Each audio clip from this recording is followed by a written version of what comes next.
tuna tumepitisha ambayo tuna implement katika sehemu ya Kenya mzima, na hii ni forum nzuri ya kuweza kuwaeleza, na utapata maofisa wa serikali wenye tunafanya kazi pamoja wataguzia tu baadhi ya vitu ambayo tunafanya katika idara tofauti kwa wizara hii.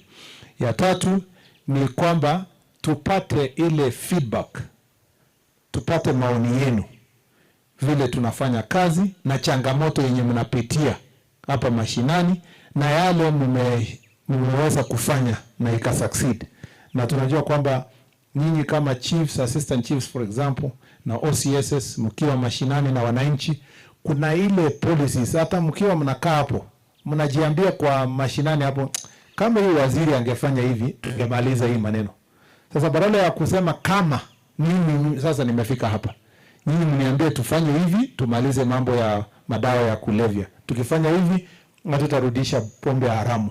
Tukifanya hivi tutatoa bangi kwa Mount Kenya. Sina mnayo? Ama mnafikiria sijui nini inaendelea? Ninajua nini inaendelea kwa sehemu hii. Na so hapa ni kusikiza maoni ambayo itaweza tusaidia. Kwa kusikia tutaweza kuhimiza na kuimarisha uhusiano wetu kati yetu sisi wenyewe, tutafanya namna gani kati ya polisi na chief, kati ya county na wale wako mashinani. Na nia yangu ni kwamba tumaliza hii jukwaa la usalama hapa Embu, itakuwa imewapatia mtisha ya kuhakikisha kwamba mnapeleka jukwaa la usalama mashinani. Hii itaweza kutusaidia sana kama chief na assistant chiefs wanakutana mara kwa mara na DCC ama ACC, tutaweza kusuluhisha maneno. Na isikuwe tu ati DCC na chief, lazima pia kuwe na security team, OCSs, police officers wenye wanafanya kazi sehemu hii, lazima tutafute njia.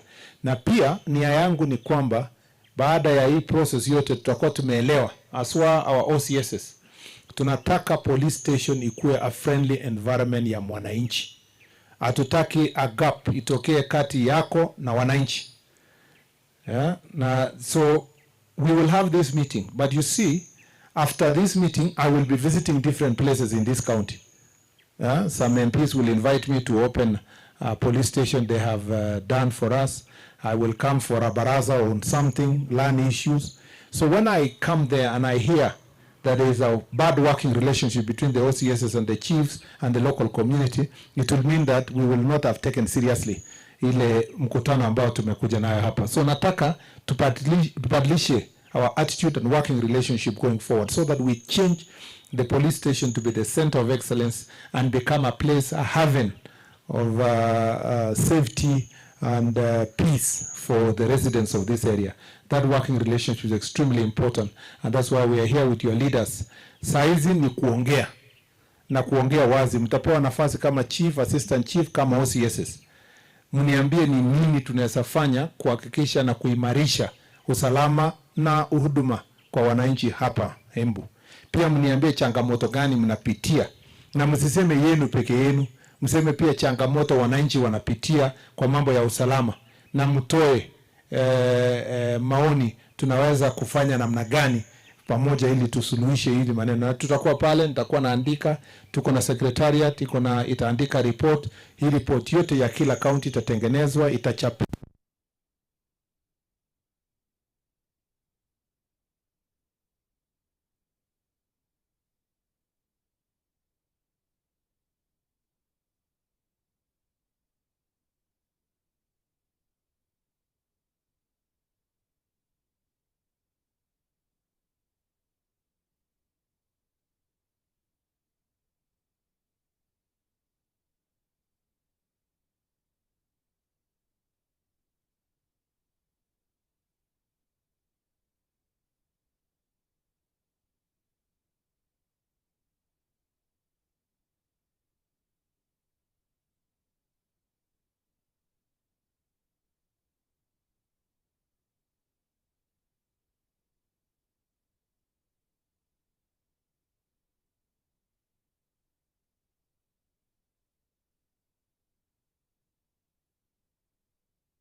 kuweza kusema yale mambo ambayo yanatukumba sisi ili tuweze tukapata suluhisho ya kudumu.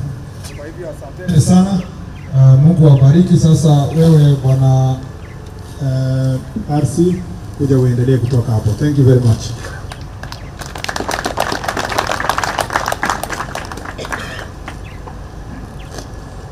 Asante sana. CS waje tu appreciate tena.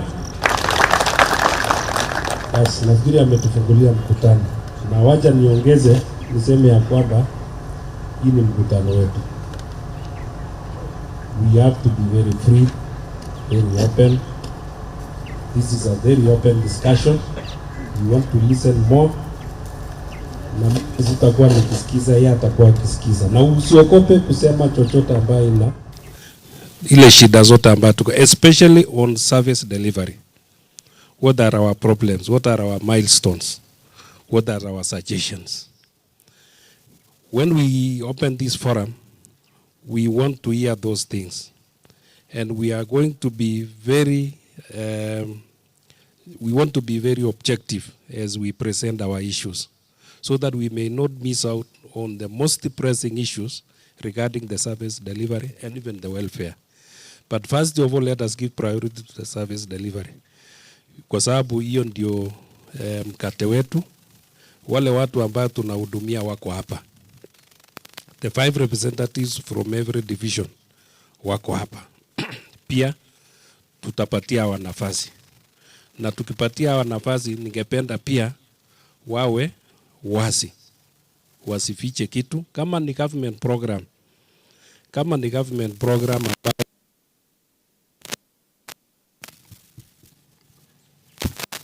kama ni government program ambayo tuna implement, what are the challenges, what is the feedback, ni nini wananchi wanasema kuhusu hiyo program ya serikali, na ni jambo gani inafaa ifanyike ili kuboresha huduma.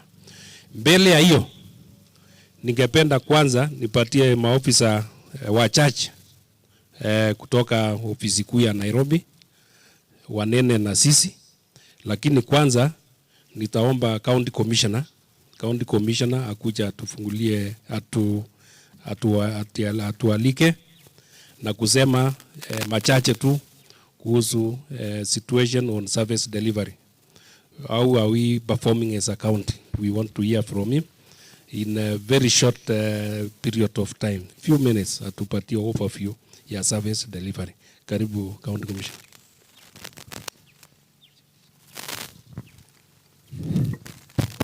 Thank you, sir. Asante sana waziri. Karibu Embu County. Vile umeelezwa tuko na 6 counties. Tuko na 16 divisions, 63 locations and 108 sublocations. Mheshimiwa Waziri, in terms of service delivery, tuko na synergy katika kazi tunafanya. Tuko na teamwork kutoka sublocation, location all the way to the county level. Na Mheshimiwa Waziri, we are having a very good working relationship with the county government of Embu, especially kwa maneno ya fight against illicit alcohol and counterfeits, and also kwa maneno ya land disputes. Tuko na county working group ile inaojihusisha na maneno ya mashamba or land disputes. Vile unajua waziri, land, we have national government players wako hapa kwa county, na pia tuko na county government players. So we come under one roof called the County Land Working Group, na tunajumuishwa na National Land Commission kwa hiyo committee. Tuko na challenges mingi sana waziri on land issues. Tuko na conflicts, historical conflicts. Tuko na conflicts on domestic issues, families. Lakini through that committee na zile administration na conflict mechanisms kwa ground, tuna jaribu kuyatatua. Another committee waziri ambayo inafanya kazi kwetu sana ni Gender Working Group. Ile inahusisha sisi na Ministry of Gender, State Department of Gender, na wale organizations zote, state agencies, non-state agencies, zile zina deal na maneno ya issues of gender. Waziri, tuko na a lot of disputes, especially femicide issues, kwa sababu we have a high rate ya suicides. Suicide cases are on the increase, maybe because of depression, and it is affecting sana sana the male sector of the community. Lakini we have that gender working group, tunasaidiana sana kuhakikisha tuko salama. Lastly, waziri, we have some challenges, but I don't want to highlight them so much because I've already briefed you on the same. Tuko na service delivery challenges in terms of transport, both ngao na National Police. Na waziri, pia we have a very vibrant Huduma Center hapa Embu na ingine huko Runyenjes. These Huduma Centers zinaleta pamoja all the national and mostly county, even for county functions under one roof. Na tuko na evidence kwamba our population are really making use of these Huduma Centers. Waziri, morale ya kazi hapa Embu is very satisfactory. We have ways and means of communication with our people through the chain of command and also through maybe also guidance and counseling.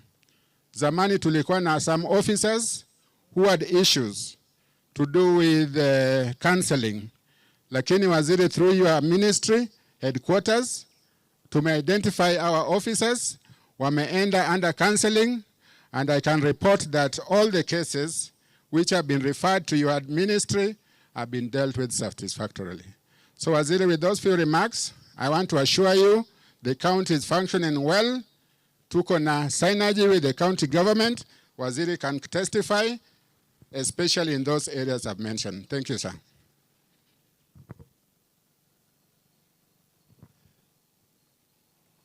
Asante sana sisi. Waziri, uniruhusu, nafikiri sisi amejisahau. Huyu sisi ana ofisi. Ofisi ni mzee sana. Hata karibu anaangukiwa. So waja nimtetee, amesahau huyo. Alafu mimi pia ofisi yangu inataka renovations. Yes. Bas, si lazima kila mtu ajitetee. Ukisahau si mimi nakutetea. Ama? Yes.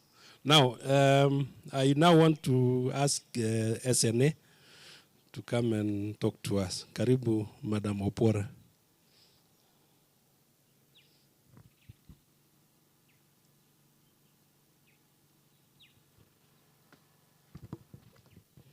Tumpigie makofi Regional Commissioner.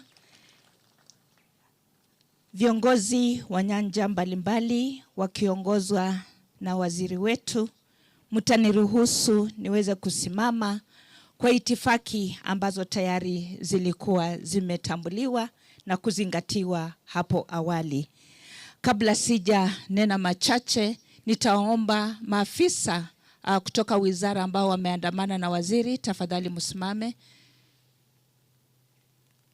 Kama mnavyojua, tuko na idara 3 na hao ndio tumeambatana na waziri wetu. Tuwapigie makofi. Jina langu ni Beverly Opora, katibu wa kurugenzi ya utawala wa kitaifa, na ninawasalimia Mwiaro enge. Kwa haraka kabisa, viongozi hapa katika Embu County, muko na county 6, muko na tarafa 16, muko na lokesheni 63 na muko na lokesheni ndogo 138, na hizi tarafa 16 ya mwisho hivi karibuni ilizinduliwa rasmi na Mheshimiwa Rais. Hiyo ni Kiambere Division. Kwa upande wa eneo ambazo ziliweza kuwekwa katika gazeti rasmi, tuko na tarafa 2, tuko na lokesheni 9 na tuko na sublocation 16. Viongozi wakati tunabuni eneo za huduma ama administrative units, tunazingatia idadi ya watu, tunazingatia urefu ambao mwananchi anafaa kupata huduma ya kitaifa, na pia changamoto nyingi kama usalama ama unique situations. Lakini ningependa kusisitiza ya kwamba mnapotoa pendekezo, tafadhali tunahimiza ya kwamba tukue na kuhusisha umma ama kwa kimombo public participation vile inatakikana na katiba, na pia na mbunge huko hapa, tafadhali under NGCDF na washikadau wengi tuhakikishe ya kwamba kuna rasilimali ama infrastructure ambapo maafisa wetu watapeana huduma kwa njia iliyo bora.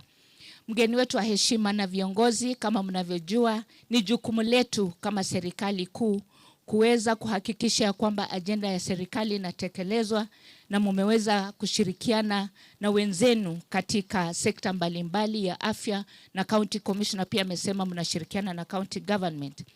Kwa upande tu wa mambo ya mazingira, tuliweka mikakati kama National Government Administration na idara yetu ya Internal Security na National Administration, na mumeweza kutekeleza miti 64,800. Na hapa awali wakati tulianza hafla hii tuliwapatia target ya kuweza kupanda miti 508,762, lakini mjipigie makofi kwa sababu mlipita hicho kipimo, mkaweza kupanda miti 868,523. Kwa upande wa sera na kuangalia sera ambazo ni muhimu sana. Kwanza ni ya National Village Elders Policy. Viongozi hapa mliweza kujumuika na wenzenu pale Meru na Tharaka Nithi, na mkaweza kutupatia maoni yetu, ya pia mliweza kupeana maoni yenu, na pia tutaweza hivi karibuni kuhakikisha kwamba tumejumuisha pamoja na inapitia utaratibu ambao unafaa. Our officers from the National Police Service and National Government Administration. The government cannot work in isolation, and therefore under the PBO Act, agencies that are non-governmental are given, have been given authority to be able to undertake various aspects within the communities. Please take an interest, one, to make sure that whatever they are undertaking is in consonance with what the government is doing, and that the public are not defrauded, but also leverage on the same to be able to undertake what we are supposed to do within the communities. Finally, sir, as far as National Administration wataweza kutoa maoni yao, la mjua ya kwamba wale officers, assistant county commissioners, ningependa tu kuguzia ya kwamba jukumu letu kama National Government Administration ni kuhakikisha ya kwamba ajenda ya serikali katika usalama na maendeleo inatekelezwa. County Commissioner ameweza kujulisha mgeni wetu wa heshima, na pia nyinyi mnajua ya kwamba kuna changamoto za kiusalama katika kaunti hii. Letu tu ni kuhimiza ya kwamba lazima mjibidishe katika security architecture ambayo tuko nayo. Pale mashinani tuko na sublocational peace and security committees, na tukikuja hadi regional, at the regional level tunajua tuko na regional and security committee. Ya pili, kulingana na ripoti ambazo zinapatikana Nairobi kuhusu usalama, ni kwamba social crimes na sex and gender based violence zinapewa the data ambayo iko inaonyesha kwamba kile kinachangia pakubwa ni mambo ya madawa ya kulevya na pombe. Kwa hivyo pale mtie bidii. Pia mwenzangu ameweza kuniuliza niwahimize ya kwamba lazima tukuwe na multi-agency approach in addressing security issues. While nyinyi wenye mko hapa na ni members wa community na ni leaders, mjue kwamba mko na jukumu ya kushare information na kuengage maafisa wa serikali, hasa pale mashinani, village elders, chiefs and assistant chiefs. Na pia ameniambia niwaelezee ya kwamba wakati mwingi bunge inauliza waziri wetu maswala ya kiusalama katika eneo zenu. Tafadhali mnapopata hiyo habari muweze kutoa hiyo information kwa haraka. on gender-based violence, anahisi ya kwamba DIG tuweze kukua na gender desks katika police stations zetu kuweza kuangalia haya maneno. Na pia kwa upande wa agricultural produce tumeweza kuongea leo na waziri wetu. Hii ni eneo ya kahawa na majani chai. Tushirikiane tuhakikishe kwamba tunapeana usalama. Ya mwisho ambayo ni muhimu sana ni kwamba wakati tunakuwa na incidences, tafadhali sisi tukue wa kwanza kufika pale, na ikiwezekana hasa wale wanapeana habari kwa runinga mkue mmevalia sera rasmi za kiserikali. Na pia sababu eneo hii Mheshimiwa Waziri iko na vyeo vya mafunzo ya juu, institutions of higher learning, ni sera ya serikali ya kwamba ile sub-county ambapo tuko na ile institution wanafaa wakuwe na University Security Committee ambayo iko joint na university na community na wanafunzi leadership yao, ili tuweze kuangalia tukue proactive kwa mambo ambayo yanaweza zua pengine demonstration ama unnecessary unrest and blocking of the roads. Kwa hivyo ni jukumu lenu mujibidishe.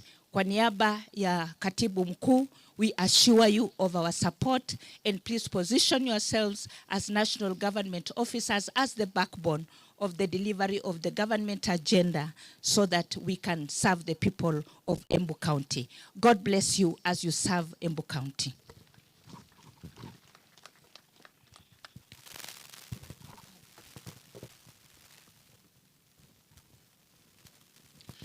Waziri wetu ambaye ndiye mgeni wetu wa heshima, wa DIG, maofisa wote ambao wanatoka Nairobi upande wa serikali, the county government team, pamoja na wanangawa, mjambo. Mjambo tena. Kwa majina naitwa James Kianda. Mimi nafanya kazi pale Immigration and Citizen Services kama msimamizi wa utawala pale. Na kwa siku ya leo, mgeni wa heshima, utaniruhusu tu niongee kuhusu vitengo vitatu. Katika Immigration and Citizen Services tuna vitengo 7, lakini kwa leo nitaongea juu ya vitengo vitatu.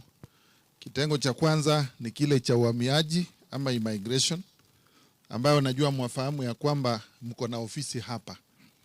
Hii ofisi, mgeni wa heshima, ilianzishwa hapa tarehe 20 mwezi wa 9 mwaka wa 2011 na imekuwa ikitumikia eneo hili, na ni ofisi ambayo inashughulikia kaunti za Marsabit, Moyale, Isiolo, Meru, Tharaka Nithi, Embu, Kitui, Machakos, Makueni, Kirinyaga, Nyeri, sehemu moja ya Murang'a na hata upande mmoja wa Laikipia kule Nanyuki. Na ni ofisi ambayo pia ina ofisi zingine ndogo 2. Kuna ofisi yetu moja kule upande wa Isiolo, kuna nyingine pale Nyeri ndogo, na ile ya Moyale ambazo hazipeani vyeti vyetu kama za kusafiri na mengine, lakini zinasaidia katika kazi zingine ambazo ni za uhamiaji. Kama kule upande wa Moyale tunashirikiana na timu ya multi agency, wale wenzetu wengine ambao ni wa kitengo cha usalama, kuhakikisha ya kwamba tunalinda mipaka yetu, na tunashughulika na wale wageni ambao wanatoka sehemu zile zingine, ambao wanatoka nchi jirani. Na nataka kudhibitisha, mgeni wa heshima, ya kwamba tunashirikiana na ngao pamoja na wenzetu kutoka polisi kuhakikisha ya kwamba hao wageni ambao wanaingia bila ruhusa wanachukuliwa hatua ipasavyo. Pamoja na hayo, nataka tu niwapatie some brief data on what you've been doing, hasa upande wa kuchukua vyeti vya kusafiri. Mwaka wa 2024 ambao ni mwaka jana, waziri, tuliweza kulete pasipoti hapa 44,014 we issued through this office. Zingine zilikuwa zimeandikishwa Nairobi, tunalete hapa zipeanwe, na kuna zile ambazo wameomba kutoka hapa headquarter ya Embu. 43,014 passports were issued last year. Na kufika sasa, na mnajua ya kwamba bado hatujafikia mwisho wa mwaka, ndio tuko mwezi wa 5, tumeweza tayari kupeana pasipoti 10,050. 10,050 passports have been issued to date. Waziri, upande wa uhamiaji kuna jambo moja ambalo ni changamoto na ambalo lazima tutasaidiana na hao watawala, especially ofisi ya Regional Commissioner, ni upande wa pasipoti ambazo hazichukuliwi. Watu wanakuja wanaandikisha pasipoti, lakini kwa sababu moja ama nyingine hakuji kuchukua, inabaki tu pale pale. Na hizi hapa Embu, in the whole region tuko na 8,211. 8,211 are passports that are not collected. Tukikuja upande wa NRB, hiyo ndio ya pili ambayo nataka kuzungumzia. Hawa ni wale wanahusika na mambo ya kupeana vitambulisho. Tuko na maofisi 14 kati ya 15 ambazo tunakusudia ziwe hapa. Kwa hivyo ni kumaanisha kuna ofisi moja tu ambayo tungetaka tusaidiane na utawala ili tuhakikishe kwamba hiyo ofisi pia imefunguliwa kupeana vitambulisho. Nikija upande wa data yenu hapa, tulitarajia hapa Embu kuandikisha watu 7,797, 7,797. Hiyo ndio ile target tulikuwa tumewawekea hapa, lakini kufikia hivi sasa na mwaka bado hujaisha, tumeweza kupeana vitambulisho 11,308, 11,308, zile tunaita NPR. Hiyo ni ile kitambulisho ya kwanza wakati kijana ama msichana anahitimu. Hiyo ni kumaanisha we are at 145%. Nataka mjipigie makofi. Na tuendelee hivyo hivyo, ni kumaanisha ya kwamba the demand for IDs here is very high, na ninajua maofisa wetu wamejitolea kuwashughulikia. Pia upande wa replacement tulikuwa tumetarget 4,266, lakini so far tumeweza kupeana 5,337, which is 125%, ama 125 kwa 100, na hiyo ni kuonyesha pia kwamba uptake ya kitambulisho hapa iko juu. Nikikuja upande wa maisha card, nafikiri kuna kitambulisho mmeona ambayo imekuja mpya ambayo iko na chip. Hiyo kitambulisho ni third generation ID, ndio kitambulisho cha kisasa, kile ambacho kinakubalika hapa Kenya, kinakubalika kwa region yetu wa East Africa na hata katika nchi zingine za ulimwengu. Hiyo ndio kitambulisho ambayo inatambulika kwa sasa. Tumeweza, waziri, kupeana 26,862 katika area hii ya Embu County. Hizo ndio zile tumeweza kupeana hapa. Na nikimalizia upande wa National Registration Bureau, ni ya kwamba kwa miaka mingine inayokuja mitatu tunatarajia kuandikisha wale ambao wanahitimu miaka 18. Tunatarajia kuandikisha wananchi 37,257, 37,257. In the next 3 years we'll be achieving 18 years and we shall have to issue them with IDs. Nikikuja upande wa vyeti vya kuzaliwa pamoja na kifo, kwa ufupi ni ya kwamba hatuendelei vizuri, hatufanyi vizuri sana katika kuandikisha na kuripoti wale waliozaliwa na hata wale waliokufa, na ni jambo ambalo lazima tutasaidiana na viongozi pamoja na machifu na manaibu wa machifu hapa. Mwaka wa 2023 tuliandikisha watu 13,740. Mwaka huu tumeandikisha 12,049, lakini kulingana na ripoti tulizo nazo ni ya kwamba tunaendelea kurudi chini, isipokuwa mwaka huu kuna mkazo tumeweka na tunaona ni kama tunaamka. Kwa hivyo ni lazima machifu na manaibu wa machifu mjibidishe zaidi kuhakikisha ya kwamba tunafuatilia kila mtu ambaye amekufa aandikishwe. Mtoto yote anayezaliwa katika kila sehemu pia aweze kuandikishwa, na ndio iwe rahisi kwetu kuweza kupata idadi kamili. Ninataka nishukuru hapa Embu kuna mashirika mbalimbali ambayo tunasaidiana nayo kuhakikisha tunaandikisha watoto wetu, pamoja hata na kuripoti zile vifo ziko hapa. hasa nataka ni shukuru wenzetu kutoka kwa idara ya afya, wamekuwa wakisaidiana nasi kwa karibu, na kuna mashirika mengine ambayo singetaja hapa lakini yanasaidiana na sisi. Nikimalizia waziri, kuna changamoto nyingi ambazo ninajua zitatajwa hapa kuhusu idara yetu Immigration and Citizen Services. Kuna mambo ya kupeana ripoti ikiwa imechelewa. Hiyo ni lazima machifu na manaibu wa machifu muweze kubidiisha kuhakikisha ya kwamba tunapeana ripoti mapema. Kuna changamoto, tumekuwa ripoti zetu nyingi na hata kuandikisha wananchi hasa for birth and death tumekuwa tukifanya ile inaitwa manual system, lakini kwa sasa kuna mpango ambao tumeweka ambao tunahakikisha tunaifanya ya kidijitali na ndio iweze kufanyika kwa urahisi.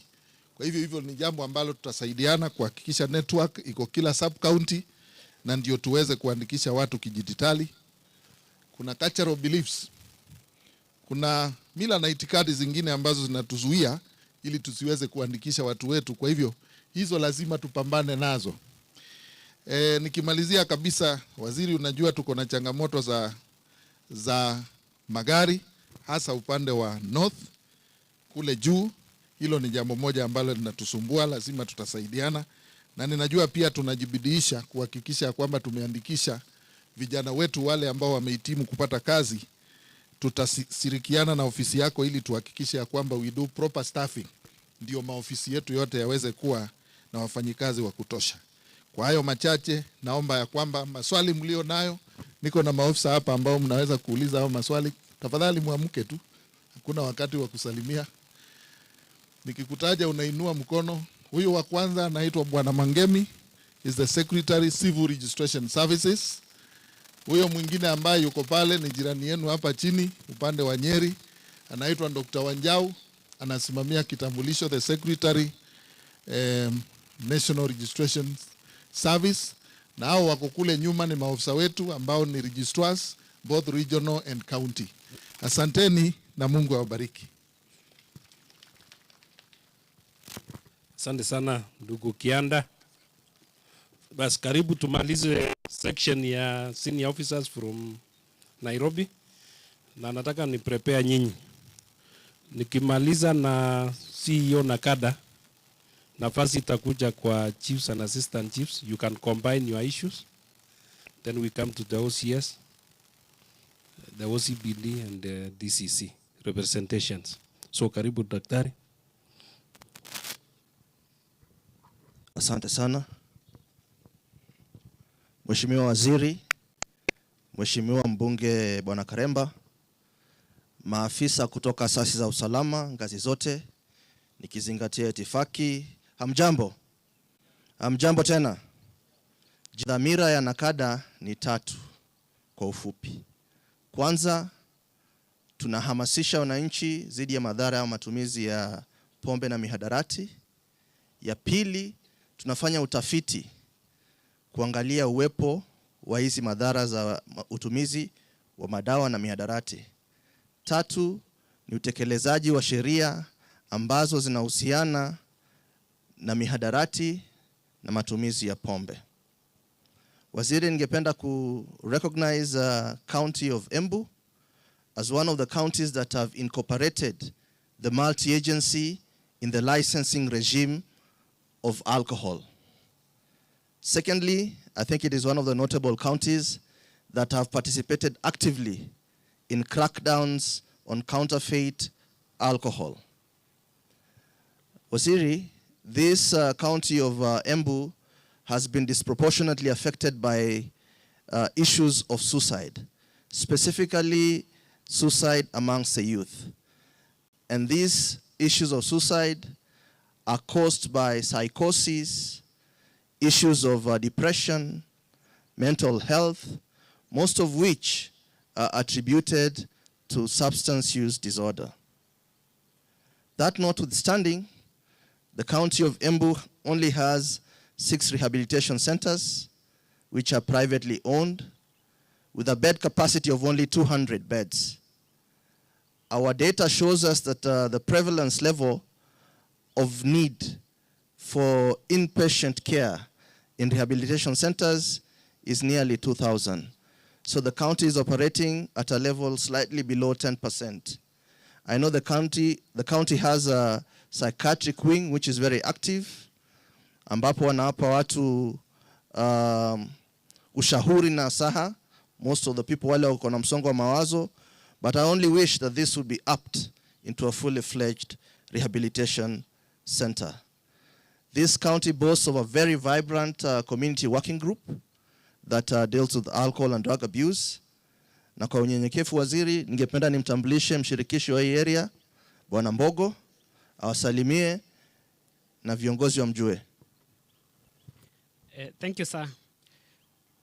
My name is Wilfred Mbogo Njogu. Mimi ndio county coordinator wa Nakanda katika eneo la Embu. Ofisi yetu iko hapo kwa regional commissioner, so you can visit us any day, any time, and we'll be working with you. Thank you. Thank you very much.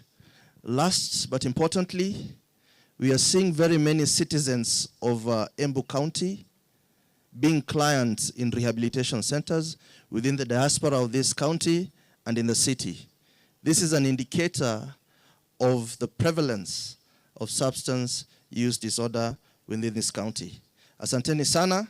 Tuko na ofisi hapa kwenye ofisi ya region, na mnaweza tupata kwa namba 1192 mkitaka ushauri wowote kuhusu alcohol and drug abuse. Asante. Asante sana Anthony, tupigie makofi. Bas. Representation ya chiefs, assistant chiefs, nani anakuja? Good. Alafu dio utakuwa tayari. OCS utakuwa tayari. Alafu tukuja namna hiyo.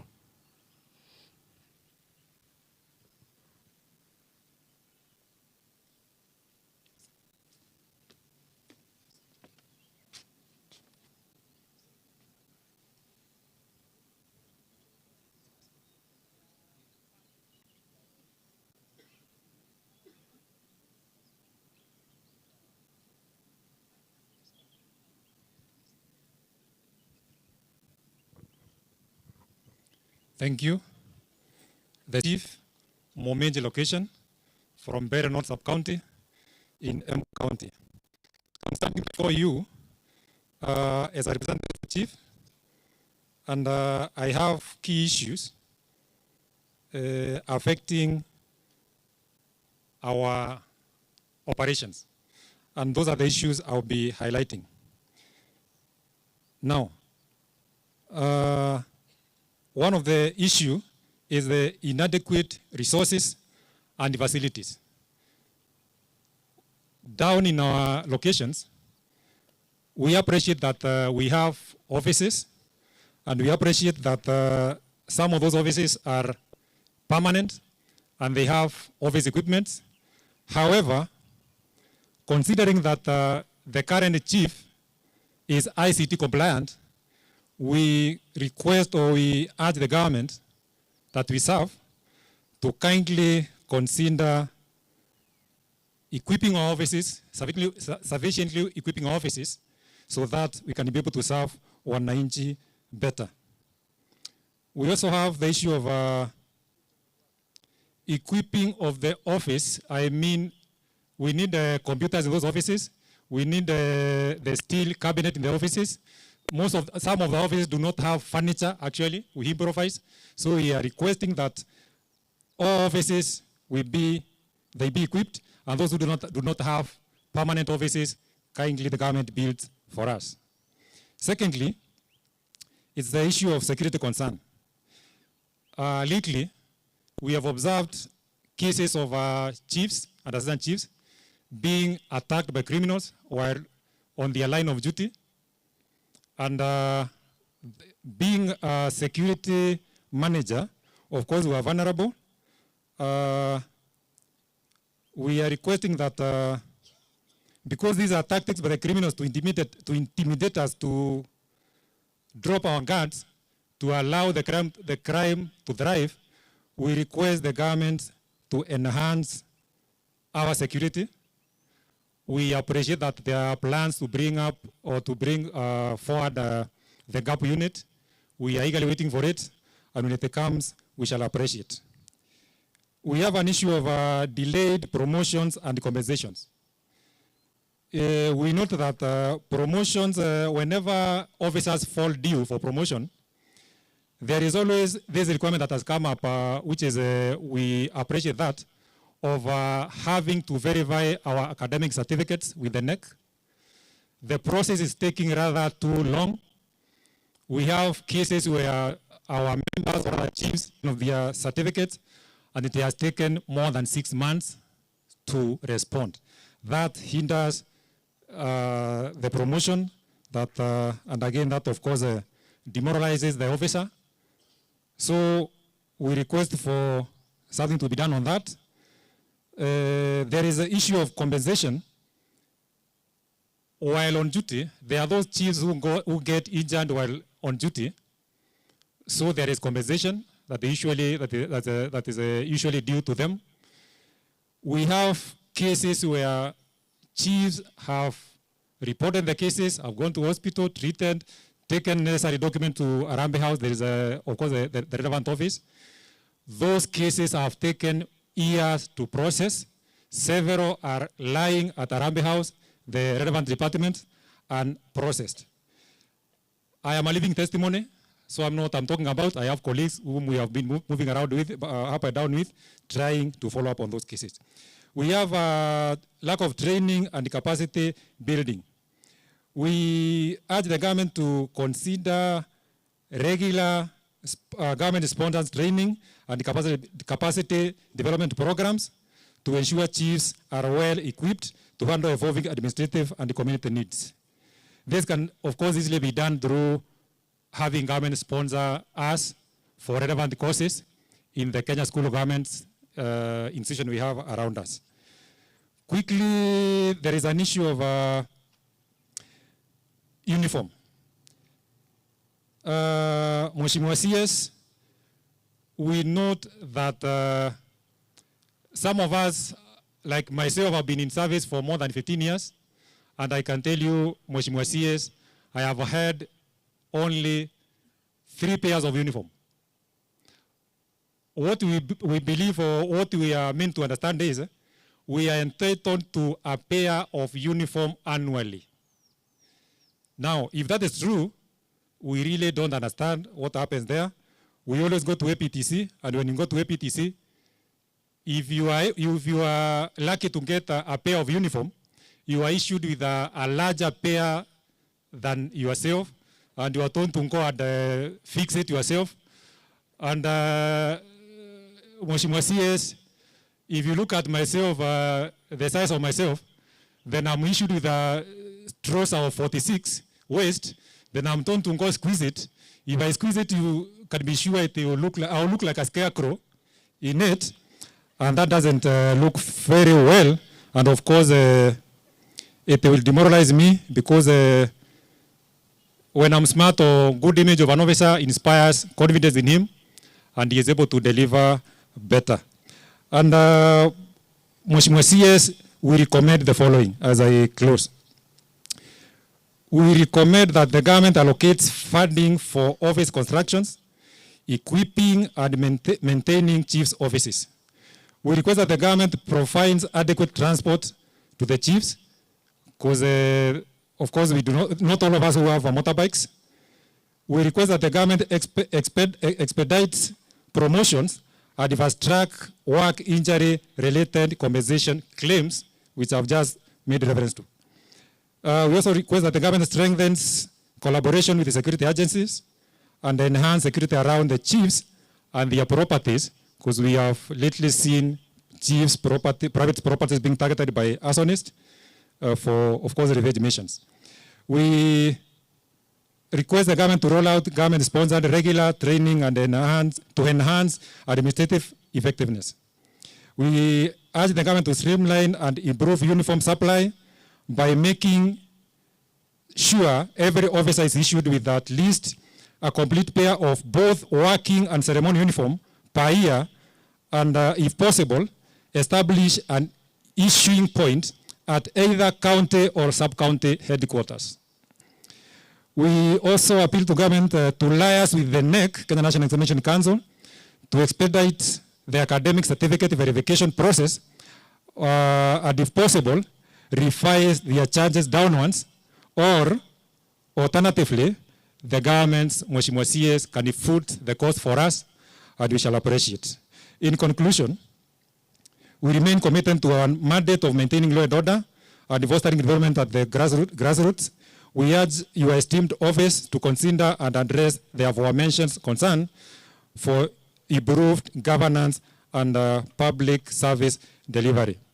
As I leave the floor, Mheshimiwa CS, there is an issue of operationalization of units that were recently created in Moya sub-county. Colleagues, we've been sharing with them that the area is fast and the units have remained without, the recruitment has not been done. Others we share with the colleagues and they tell us that interviews have been done severally and no candidate has succeeded. So it's like back and forth. Whatever that is, an administrative issue can be addressed. The office. Asante sana Chief, pige makofi tena. Haya, kuna kitu ya kuongezea? Wacha nipeane nafasi moja. Kama kuna jambo ambayo imeachwa.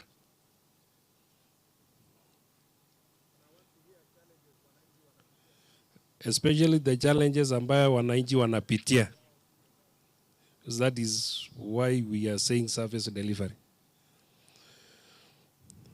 Government programs. Nini?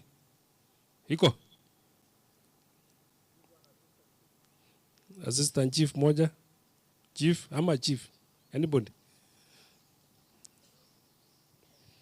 Mkuja tu.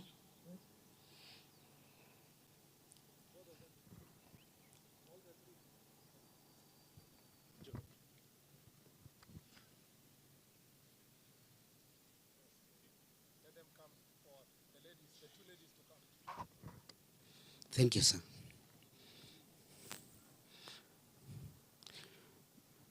My name is Senior Chief Cyrus Jero Moribia. I'm Senior Chief, Kieni South Location. My concern,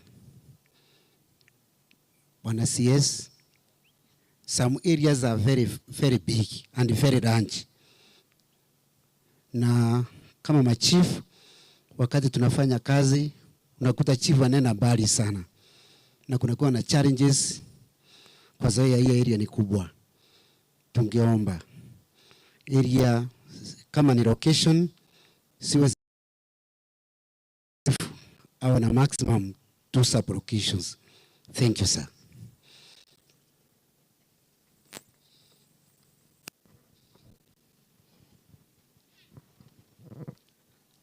All protocols observed. I am Edith Njeru, Assistant Chief Kerima Sublocation in Mbeere South.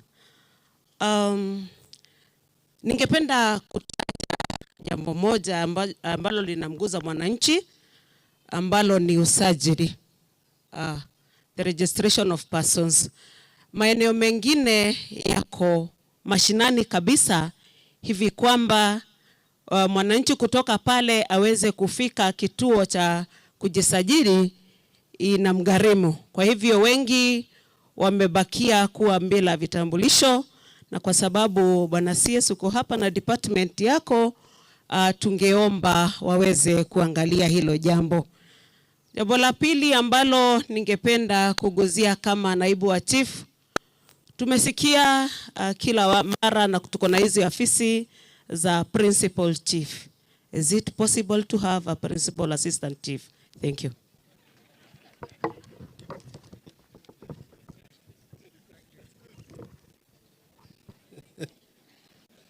Aya. Bado kuna moja mawili imesaulika.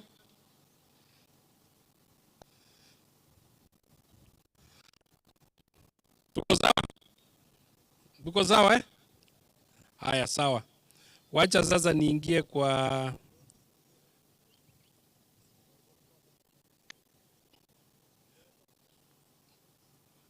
njoo. A vehicle So giving service to the mwananchi is a problem. The other problem, we have our ACC, who is housed by the water provider there, doesn't have an office, so still giving service to mwananchi is a problem. To edit also, we have the land control board offices. We have a division which does not have the offices. Our people normally go to Embu North Sub-County, where the land control board is. The other people come here at Embu Town. So if we were to be provided with an office at the Bule, we would feel so much appreciated. So still, we have the problem of AI. The money we get is very little to forced to dig deeper into our pockets. So if to consider that, we would feel happy. Thank you.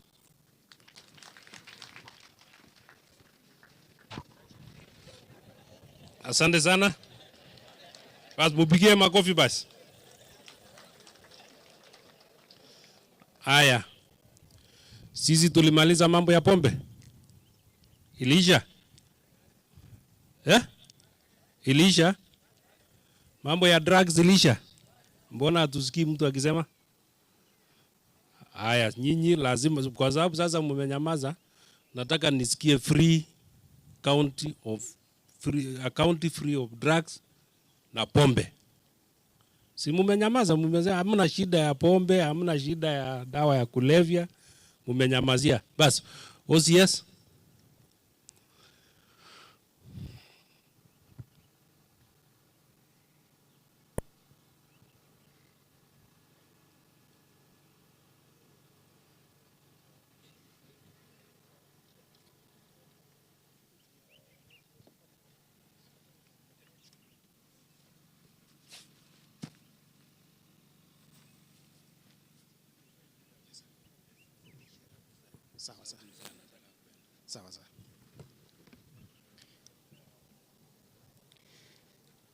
Our CS allow me to stand on the already established protocol and to represent the problems affecting the staff of OCSs. My name is Mogere Geoffrey. I'm the OCS Karaba Police Station in Mwea Sub-County, sir. Very fast, allow me to mention something shortly before I give what they gave me. Is about the issue of alcohol and drugs. At the moment, the police officers, the staffers have done their best. In all of the county, you heard yourself from the NACADA officials, we are working tirelessly with the assistant chiefs and the team at the county, the sub-counties, to ensure that we are free from those drugs and alcohol. Thank you, sir. So I will start with the mobility. Mobility is affecting our operations, especially in terms of reach and presence. Police do not have vehicles. Most of the sub-counties police stations have no vehicles to use in their operations. This makes the OCS to go to an extra mile to hire motorcycles to fellow officers to areas that they are supposed to assist in terms of security. Secondly, mobility needs about technology training. Our officers, when we are at the station level, most of the officers underwent training the time they did their initial training. Currently, there is an issue of resources making training very hard. With your intervention, our CS, it will enable the police to have enough resources in terms of training, to have themselves to be in tandem with the emerging trends. The second is about police infrastructure and housing. Much of the police stations and the new sub-counties, especially those who are established in the year 2020, most of them do not have houses, that is office houses. They use offices which are borrowed, the offices are donated, they even do not have land for that operation. If anything can be done by CS, you'll enable the police stations to have their own houses, well-built, modern structures that can be able to embrace the technology, given that we are moving from the analog copy to the digital occurrence book. That is personnel, strength, and staff. Currently, the last time the police did recruitment was in 2022. We are over without recruitment. We have those who are exiting through natural attrition, and we need to have more officers recruited in order to pitch it up and meet the UN recommended standard of 222 police officers to 100,000 people. On that personnel, we call upon the interference of your good office to ensure that we can have more psychological support to our officers. Most of all, they're being affected by the everyday trends of their work, which is affecting their psychological ability to be able to perform effectively. In almost every police station, 50% of the officers present cannot perform the duties of police officers effectively. Our honorable CS. The next is about welfare and medical cover. First, we appreciate the government for giving us a cover that is helping us. Unfortunately, the current cover is not helping so much when it is compared with the previous cover that we used, the NHIF. The MAKL program affects us so much in terms of the amount capped for an officer. You go to a facility, you are told that the day limit is 1,500. That officer cannot be catered for, assuming the officer went to the hospital, the wife or the spouse and the children. No cover that is provided. Officers are suffering, and most of the hospitals that we are given to go for the services are just clinics, our honorable CS. The next point is about AIE. The police station is the center for operation of all police matters. Unfortunately, the amount of AIE given to the OCS becomes a problem, and some of the stations do not even have that particular AIE. You'll find that the OCS, in order to perform effectively, needs to hire even motorcycles to ferry officers to a particular place. Giving an example of where I come from, where sub-county, for me to have officers to coordinate with the chiefs and the assistant chiefs, we request that if it can be scaled upward and also provide more fuel for those vehicles that are available. And the leasing program of vehicles, if it is there, we call upon that they can be provided to those stations that are deserving. On matters of criminal intelligence and investigations, we have a problem in terms of locating of criminals, whereby our CRIP services are backed at the regional level and the performance is generally low. For instance, where I come from, we have several murder cases which are lagging behind because of locating of those persons has not been done well. And the community looks at the station and they say we have failed. But we have done correspondences and we are still waiting. On detention facilities, in the entire Embu County, we do not have a children remand home, making these OCSs to fail children offenders all the way to Muranga and back to court. This eats into the available fuel that the OCS has. If a children remand home can be established within the county, it will be of great help to the OCSs and will leverage on the resources. Lastly, is about political activism on police operations. Even most recently, CS, I think we saw a clip where the governor of Isiolo was about to slap an OCS for a murder we don't know. This interference is affecting police operations so much from our political leaders whom we respect so much. We call upon them, for those who are here, any matter in affecting security can be addressed so easily from the security intelligence committees all through to the OCS instead of engaging in fiscal altercations. Thank you so much and have a safe journey. Asante sana OCS. ACC.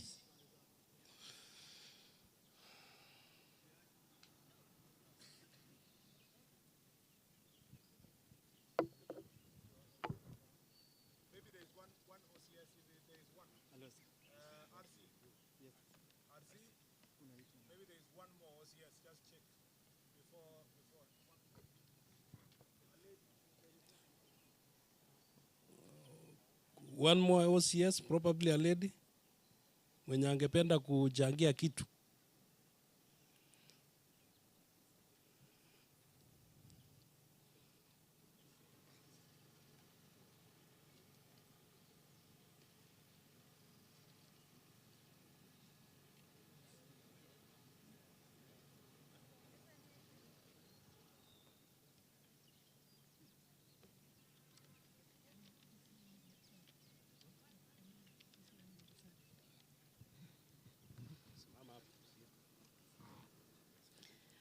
Thank you, Bwana CS, and I adopt all protocols. My name is Janet Akelo. I'm Chief Inspector Janet Akelo. I'm the DCI Ombere South. I have the following issues. I have the following issues to bring before you. One is the use of bang. The use of bang as a motivator of crime. Over time, we have seen that the use of bang is increasing, especially among our youths. And the traditional intervention that we have had is to arrest them and take them to court. Out of observation, the idea of taking them to court seems like it's not working. Then what do we do in the event that the intervention that we are using is not working? In my opinion, if we address the use of bang as a social issue rather than a criminal issue which require criminal interventions, one, will be able to achieve decongestion of our prisons, and two, we'll also be able to achieve the idea of people hiding the use of bang. If bang is addressed as a social issue, then people will stop hiding its use, and when now we see people using bang, then we'll be able to identify those people and address them socially rather than addressing them criminally. Because we all know that bang is the major motivator of crime. To Bwana CS, I would like to address what we call Public Order Act. The act that we are using was enacted a long time ago, and I'm not so sure if it was revised after the 2010 Constitution, but we find that the legal provisions as to Public Order Act are not addressing the current situations when we undertake demonstrations. Because we find that, for example, a police station is a very important institution. The DCC's residence and several other offices. But you find that when we demonstrate, we don't restrict access to such places such that these people are concentrated in one place where now dealing with them is easy. The government spends so much money in setting up the infrastructure like the police stations, but now if we don't have a law that now helps the police to control access so that we concentrate these people in one place, we lose so much in terms of infrastructure, we lose so much in terms of money, and the same infrastructure are required by members of the public. The same infrastructure are required by members of the public. Like sometimes, immediately after demonstrations, some are injured. They are supposed to be taken to the hospital. It is the hospital that they banned. Immediately after demonstrations, some are supposed to be arrested. It is the same police station which is banned. Bwana CS, it is my request that if we can amend our Public Order Act, then we need to do so as fast as possible so that we address the current issue, so that we use real interventions for real problems that is affecting our real people. That is our people and also our officers who are dealing with demonstrators. Third, I would like to address an issue of the welfare of police officers. When I talk about welfare, I'm talking about legal welfare. If you look at the criminal justice system, you find that the magistrates and the judges under the magistrates, the JSC Act, they are well protected from issues which arise out of the work that they do in the course of work. If you go to the law, that is under the DPP, they are also protected. So it is only the police who are left exposed. There is no law that protect the police against anything that happens in the course of addressing their duties. For example, I'm a bit biased about demonstrations because they have been recent. Any police officer who goes there, the only tool that that police officer has that the member of public does not have is a firearm. Member of the public, they have stones, as we cannot throw stones. With them, they have stones as arms, as we have the firearm. But the law governing the use of firearms is so restrictive that sometimes we wonder that why are we given such a big responsibility, then all the tools that we are supposed to use to address the responsibility is withdrawn, both operationally and also legally. I'll be very particular with the idea of exposing police officers to criminal processes at a personal level. When this officer, when they went to deal with the demonstrations, they were deployed. Officials have a act so that when our officers are working, they are not exposed legally, such that we always fear. I'm being very honest. Whenever you go there, my professor in the university taught us that there are only two characteristics which are universal in a human being. And most of all, human beings are selfish. So when all tools of doing the work are withdrawn, then I remain to do what I call self-preservation. I'll only go there physically to be present so that the OCS does not take me through orderly room, but I don't give my all.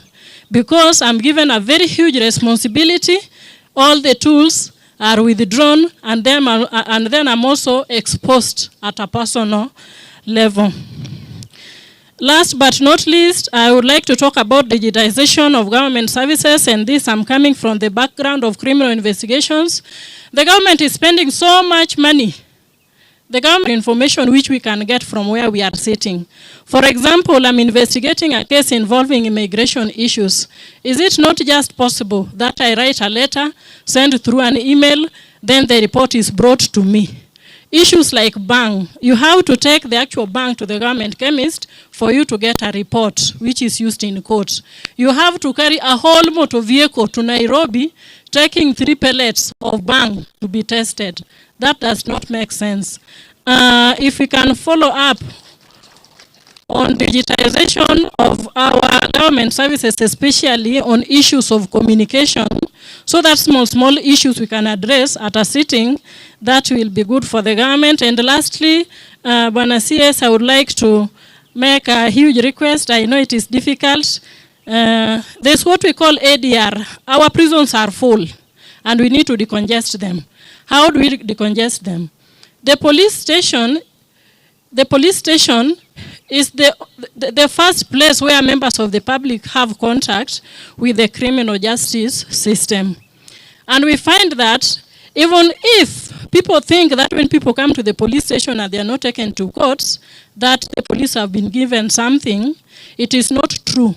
In fact, I think we solve around 60% of the cases that come to the police station. They are not taken to court because we sort them there. So, Bwana CS, I would like to request that we consider gazetting our OCSs, and maybe gazetting our OCSs and taking them through training for ADR so that they become gazetted as ADR officers to help us in decongesting our prisons. Then once they do their ADRs, they can do a letter, take it to court for adoption. Thank you.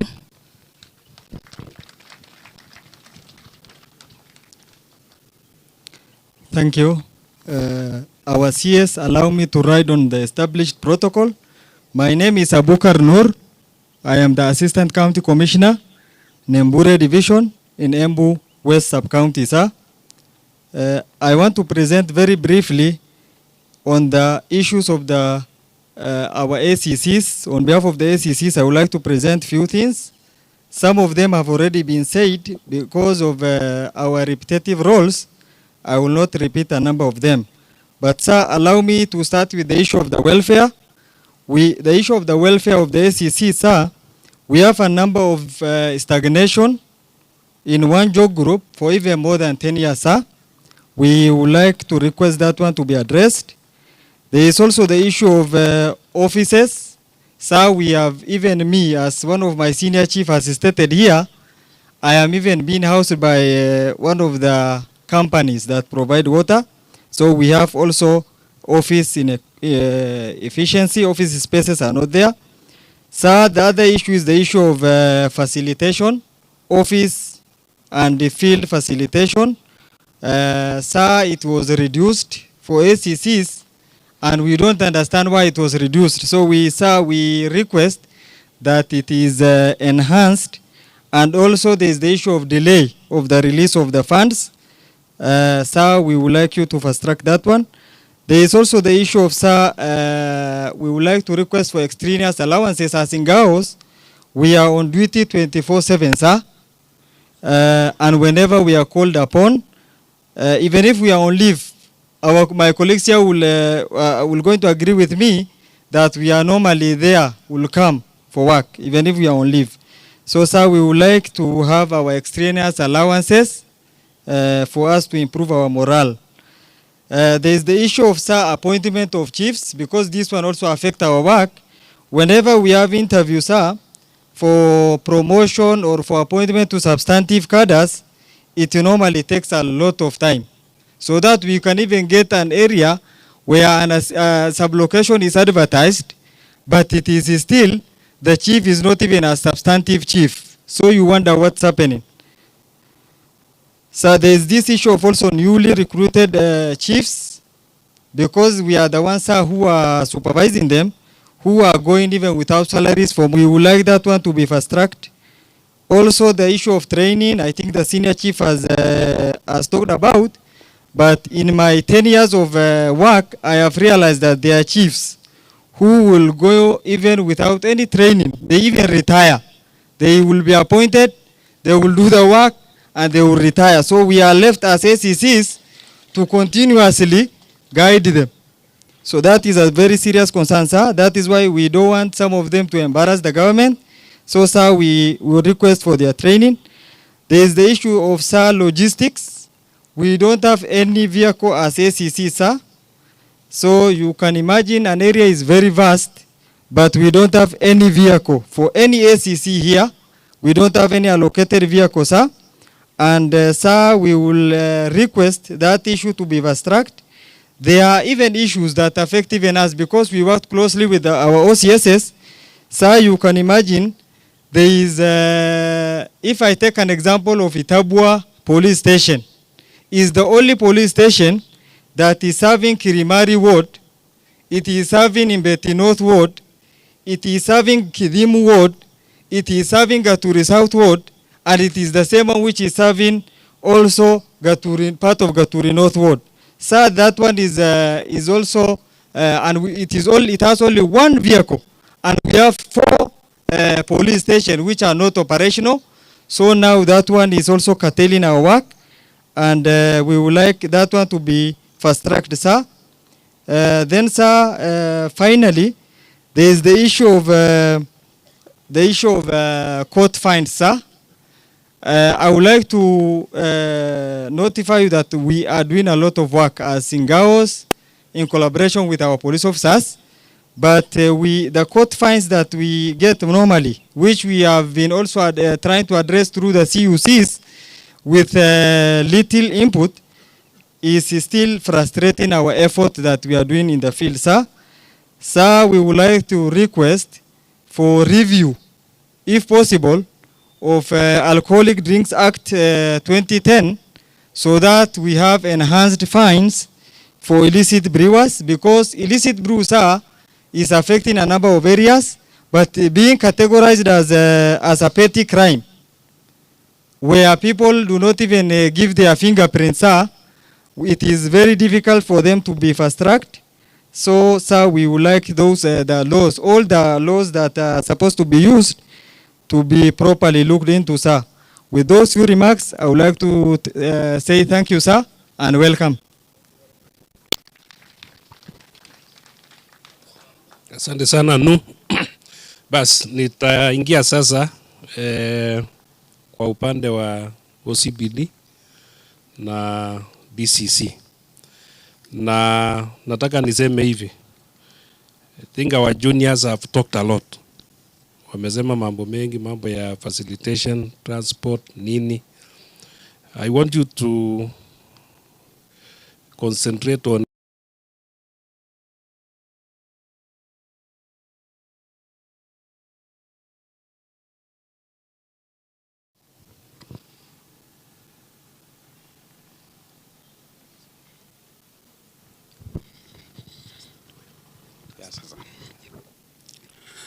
our CS Interior, just as have been advised by our regional commissioner.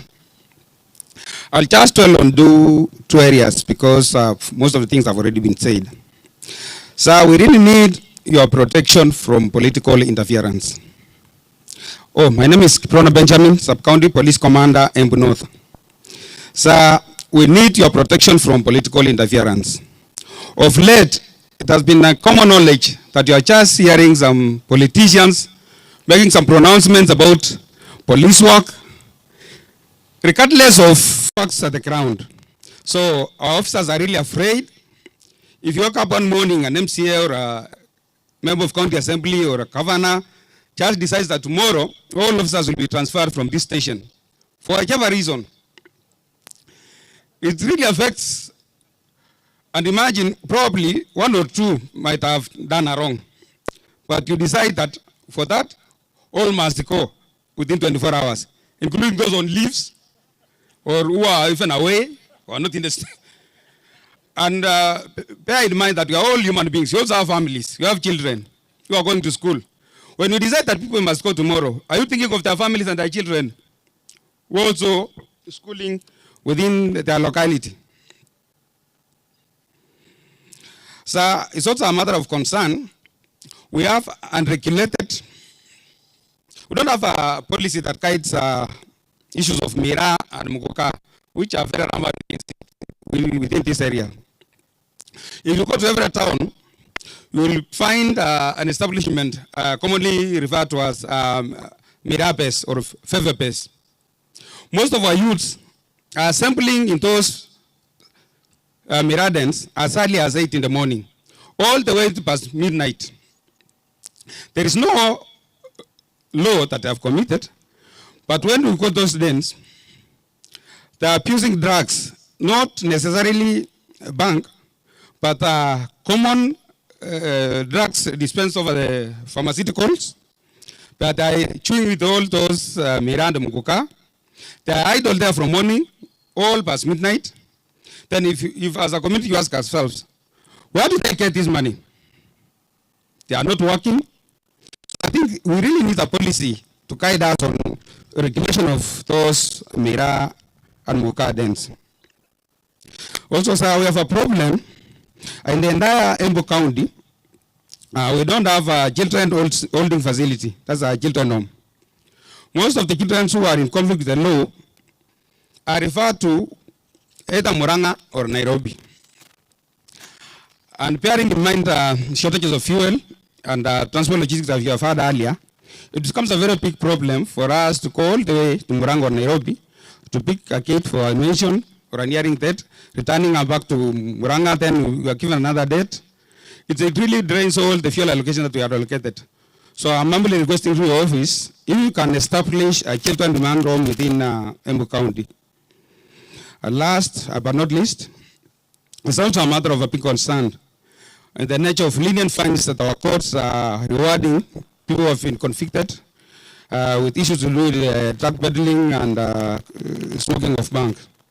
Our officers are, with the assistance of the members of GAO, are working arresting somebody, prosecuting the case, all the way securing a conviction. Then somebody starts sentenced 1 or 2 days here. So it's very discouraging. I think that's what I'll say as of now.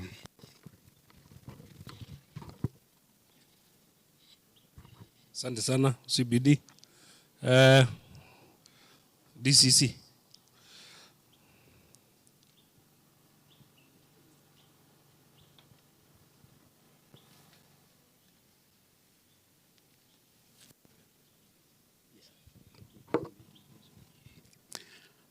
Good afternoon, sir. I'm Jacob Mwaura, Deputy County Commissioner, Beira South. Majority of the issues that affect us have been touched by our juniors in a very eloquent manner. I would like just to touch on some few. The issue that was touched on uniform,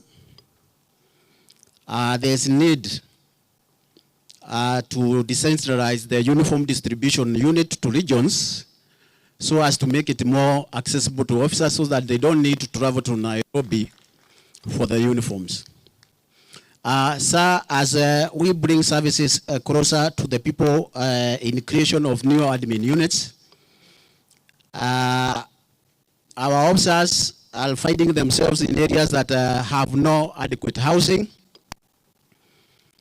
And sometimes they have to put up in areas that might not be giving that image of government some good representation. So we are requesting that as we create new sub-counties, we also consider issues of construction of housing and proper offices. On service delivery, my colleagues have also noted that there are sub-counties where there is no deployment of other ministerial staff, such as civil registration, accounts. In this one, I'm specifically on Moya. And also on divisions, there is a need to consider that when we are bringing service to the people, that we also get staff from other departments and ministries, not only the ACCs, so as to ensure that our people get the deserved services. Sir, I would not like to belabor the point on transport because it has been touched, but we have a sub-county also touching on Moya that have no transport. And sir, our areas are vast. And when we have a deputy county commissioner without transport, or even ACC and police stations, it makes the work very difficult. And so we are serving in an area in which we already have actualized the 24-hour economy. That is which has been touched by the OCPD here, the Mogoka or Mila industry. That is generally our people work at night through to the morning for the provision of that good product to those who want to enjoy it during the day.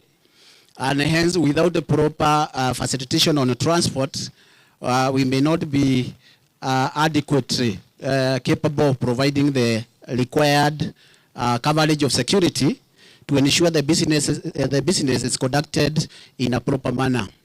Last but not least, sir, would like to request fast tracking of deployment of GAPU so that our officers are able to work efficiently and effectively within their areas. Thank you, sir.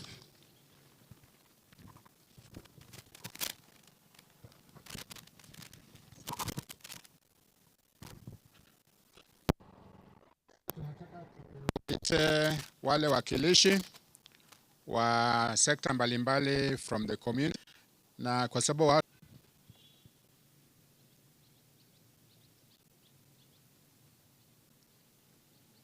asante sana.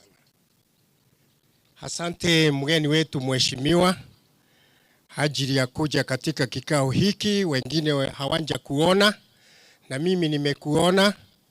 Ningetaka tu nipewe na kidogo nipumzishe hawa ambao wamekuja katika huu mkutano wako, na ni dakika moja tu nikinena ama nikisema yale yanayotuhudhi. Bwana sifiwe sana. Huku ni kusema tukae chini. Huko ni kumaanisha nimechoka na hawa wamechoka na wengine wanasema na wamepumzika. Nipigieni makofi kidogo. Kwa majina naitwa Chidiko Elijah Mulevi. Na mimi mmoja wa wale wako katika sehemu ambayo nimetoka. Kumeongewa mambo mengi, lakini yale ningetaka kuyaongea naona ni tofauti ni yale yameongelezewa, kulingana na vile kiongozi amesema tusiongee mambo yale yameongewa. Kusema ukweli kuna mambo mengi, lakini nitaelezea kidogo, na tena sana ni pombe na wanalika. Hawa wanajiita Gen Z. Unaweza amuka asubuhi sana, ukiona we unaenda njia zako, ukute hawa kwani walikuwa katika kesha ama namna gani? Kwa maana utakutana nao wakiwa tayari wameelewa. Nilikuwa natoa tulisha kwamba kuna pombe ambayo imetokea, na huku katika mashinani unaona kuna jina imepewa inaitwa mudhiora. Hii mudhiora unaona mtu akinywa kidogo unaona analala kwenye njia, na huku ni kumaanisha anje, ama vile ningetaka serikali itusaidie. Hizi material zinatengeneza hii pombe, unashindwa sana wapi. Kwa hivyo ningetaka kama ni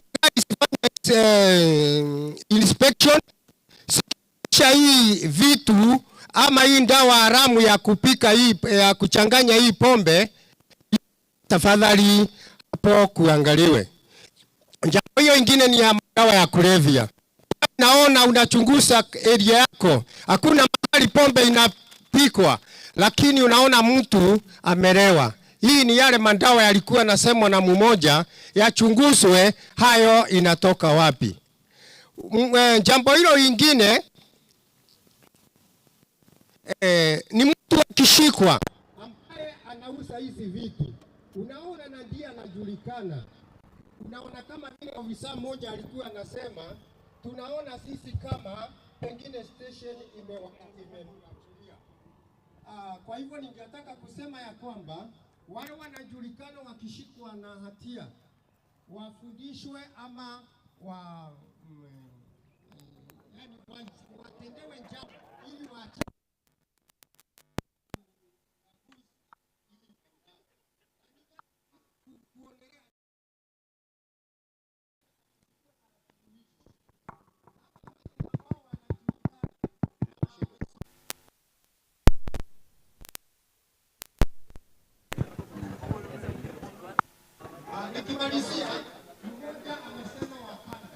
Nashukuru kwa huu mkutano, kwa maana sikuwa najua kanda inafanya nini.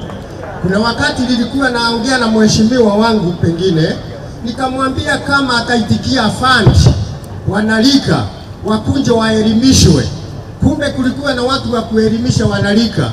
Kwa hivyo mimi nitalirai na hawa wanakanda ili tukusanye wanalika wakuje wawasomeshe ili waache haya mambo yote mabaya ya uraguzi ama kunywa hizi vitu hazistahili.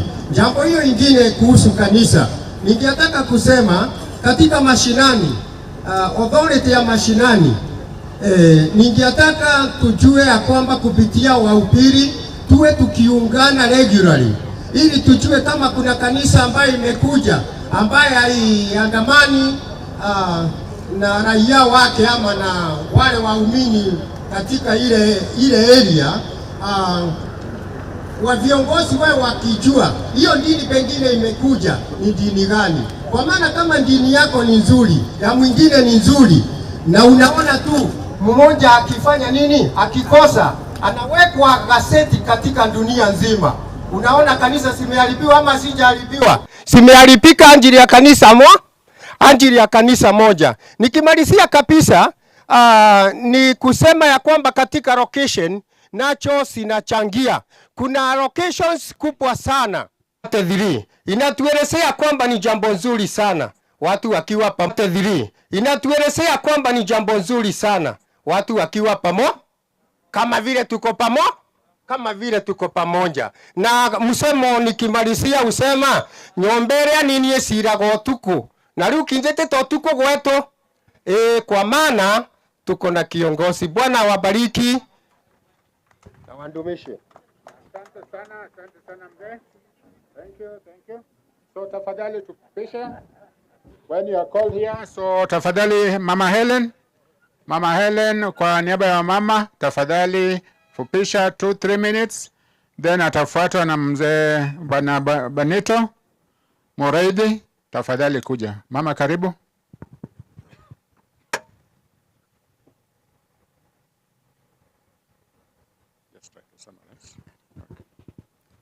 All protocols observed. Kwa majina naitwa Helen. I'm here to present the women on insecurity issues. And first, I would like to talk on GBV, that is gender-based violence. Hii nikichangia wakati kuna kuwa na gender-based violence, wamama wengi wanakuwa confused where to start and where to finish. Unakuta unaenda kwa chief, labda anaona hiyo issue haimuhusu, anakwambia uende police station. Hii ningetaka kusema, wakati mama anaingia police station, wakati mwingine unakuta the language is not friendly. Unafika hapo unashtuliwa. Wewe mama, unaenda wapi? Unataka kusema nini?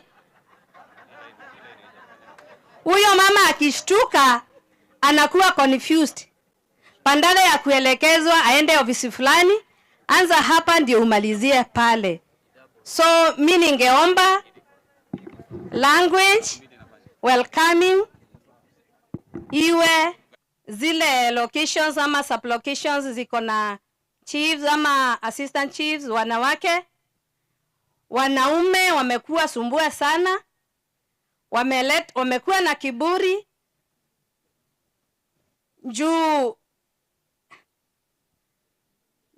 chief akipelekewa issue tuseme jioni, hawezi tembea kwa hiyo mboma cause hana security. Ningeomba chief apewe reinforcement, hata kama ni askari ambaye anaweza enda kwa mboma nayo ama ile sehemu iko na vita. Hiyo sehemu. Jambo langu la tatu ni kuhusu insecurity ya kina mama wakiwa kwa mboma. We feel insecure tukiwa huko kwa jambo la kuhusu mambo ya mashamba. Fenye wazee wetu wanauza mashamba bila sisi kujua. Wanauza na unakuta akina mama na watoto wamekuwa displaced. Hiyo ni kitu imeleta shinda sana, na hasa wamama hawanjui hiyo shamba iliuziwa wapi, mwenye kutia sahihi ni nani, na hiyo kitu inakunja sana na inaletwa sana na wale watu wamekuwa brokers wa land. So tungeomba hiyo kitu ishughulikiwe sana, wamama wasiachwe wakiwa vulnerable. Nikimalizia nitaongea mambo kuhusu wasichana wetu. Hiyo siwezi kosa kugusia. Tujue venye kutaenda juu watoto wetu wasichana wale wanaenda shule, especially wale wako kwa day schools, wanatumiwa na vijana wa bodaboda vibaya sana, na unakuta wengi wamebeba mimba na wanakosa kuendelea na masomo yao. Pia hiyo tungeomba ishughulikiwe. wakati kumepelekwa kesi kama hiyo katika station ama ofisi yoyote, ishughulikiwe na mwenye kufanya hivyo apatiwe adhabu. Nashukuru. Haya, asante. So, Bwana Mureithi? Okay. Thank you. CS and all protocol observed. Good afternoon. My name is Bonington Mureithi. Naongea kuhusu PWDs. Bwana Yesu asifiwe. Kitu ya kwanza nataka kuongelea ni mambo na infrastructure kwa police station.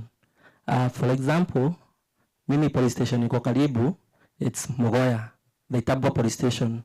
And I cannot access the police station because it's not friendly. So tuangaliliwe hapo sana kwa accessibility, tuangaliliwe ama ni police station, it's a public office. If it's the office au wengine zikuwe the accessible, people with disability can access those offices without any problem. The other one is the mambo na bus. Hao watu wameongea, sijasikia wakisema mambo ya bus, lakini mimi nitasema mambo ya licensing of bus. Licensing of bus, kuna act ilikuja nikasikia aufai, they are not supposed to be having a bar beside the residentials. Nilisikia kuna kitu kama hiyo, and whereas many bars, the local bars ziko nyuma, mbele ni bar, nyuma ni plot. The other thing ni hiyo mambo ya mutudhuru, ile ya pombe iuze kutoka 5 jioni mpaka 11 ya saa 5 usiku. Hiyo tunataka implementiwe vizuri sana. Juu ni vibaya sana. I went to another place here in Lonyenjes, na by saa 2 nilipata watu ni walevi, na wanasema huku kwetu kuna baa 4, na hizo baa 4 hazitoshereshi kuwa hiyo pombe. Sijui mnanielewa. So it's vizuri hiyo iangaliwe. The other thing is about the employment of the PWDs. Unapatanga interview kitokea, imeandikwa hapo chini, people living with disabilities are encouraged to apply. Lakini tukiapply hatupewi kazi, whereas we are fit for the job. So tunaweza angalia hapo, kama sisi ukiangalia kwa watu wote kwa hapa isipokuwa the ACC from the Embu North, who is the persons living with disability peke yake. Au wengine they are physical, youth are represented, wazee wamerepresentiwa, pia kina mama wamerepresentiwa. So tunaomba pia sisi watu wenye wako na ulemavu tuongezewe hizo vacancies, tupewe kazi, pia sisi tunafanya kazi vizuri sana. The other one is about the accessibility ya hapa kwa land. Pia tuangalie hata ikiwa si interior, pia hapo hiyo mambo inaendelea hapo si vizuri. So mtawaachia hapo na Mungu awabariki.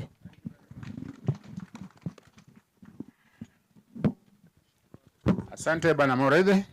So ninaita John Kimade, youth, atawakilisha vijana. Kimade, ako karibu. Then Bidan akwe karibu, awakilishe wafanya biashara. So Kimade, karibu.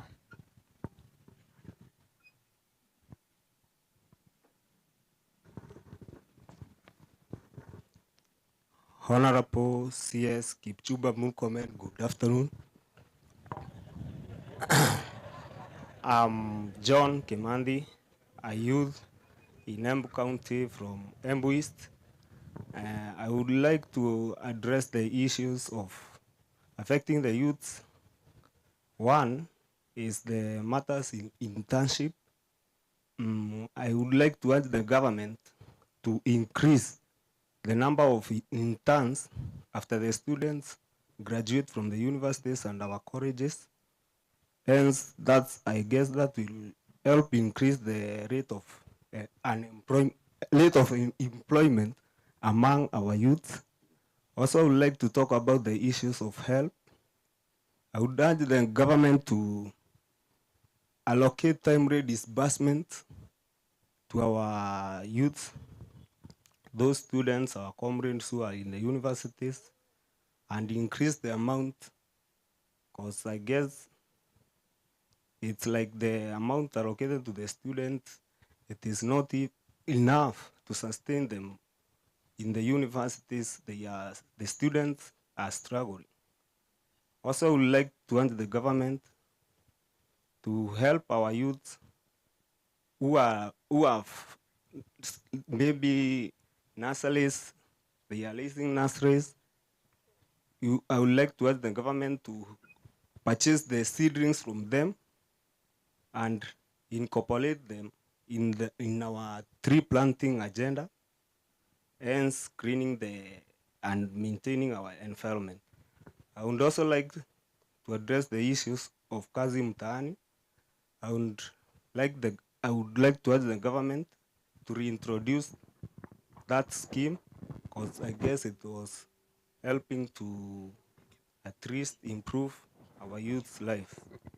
I would also like to urge the government to consider their own schemes among the borders among our youth, because I guess it's like the purchasing power has dropped from last year because of, I guess, it's the issues matters interest.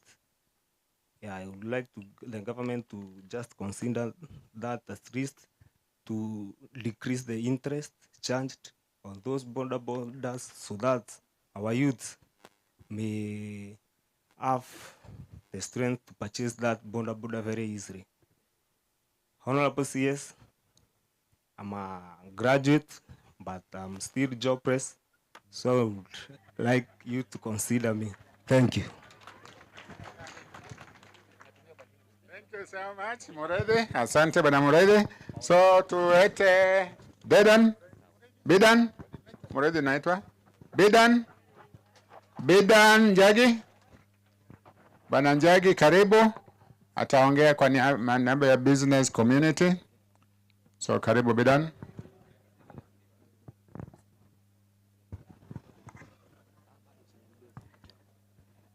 Our CS Murkomen na wale wote mko hapa, mjambo.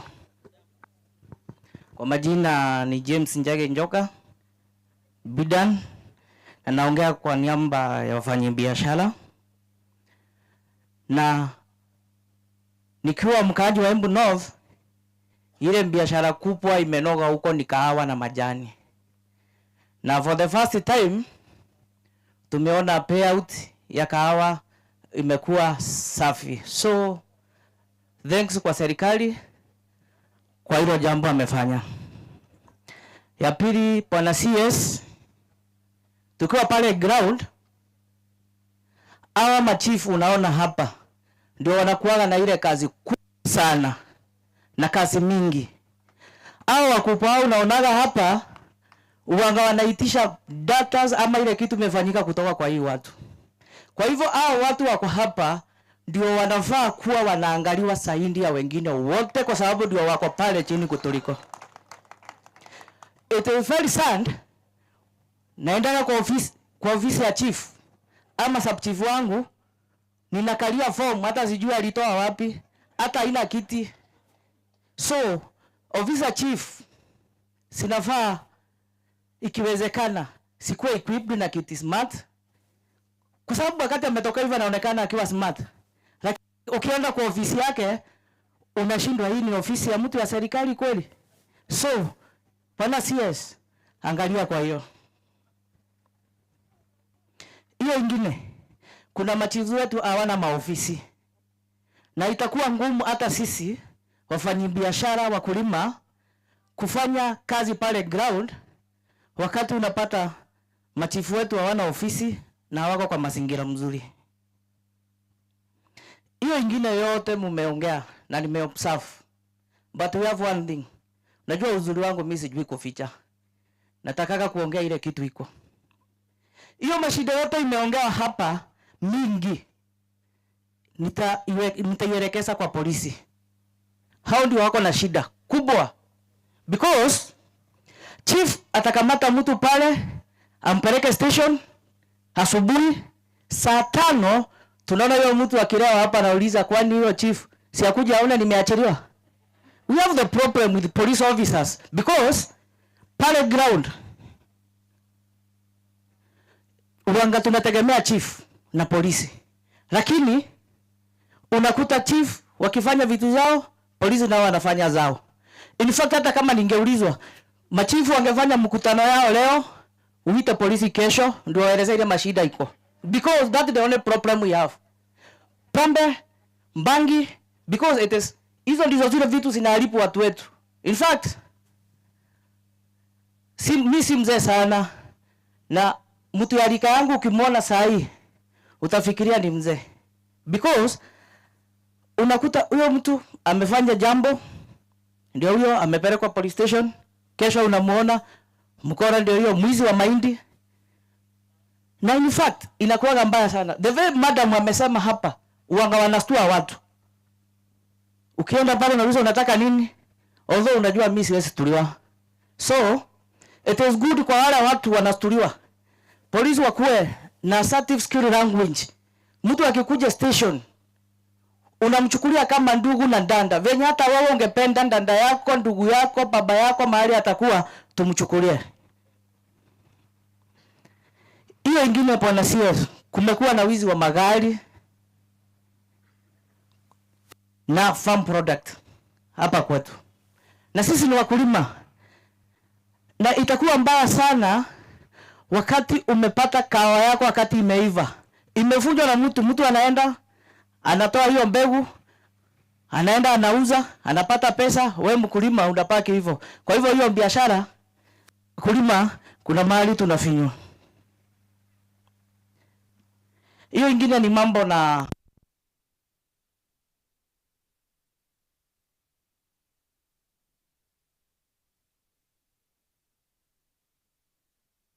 tuangalia watu wote. Hatusikii.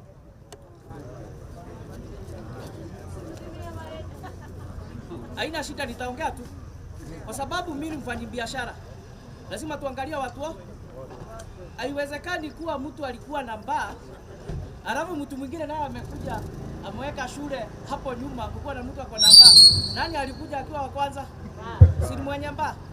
Kwa hivyo unataka mwenye mbaa aende wapi na meza ya kukulia hapo? Unless mtu ambie mbaa ni iligo. Yule mtu amekuja, sasa lazima kuwa na strategy. Waambiwa kama kulikuwa na mbaa, mtu asikuje kuweka shule hapo, kwa sababu unakuja kufinya mwenye mbaa. Na sisi tunakunywa kidogo kwa CS.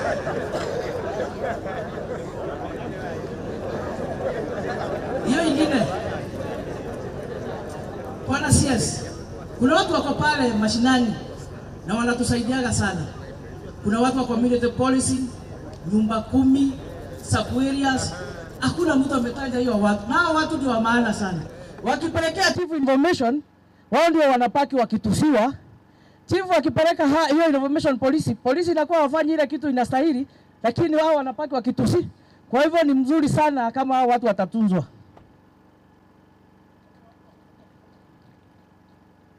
Hiyo ingine makoti yetu.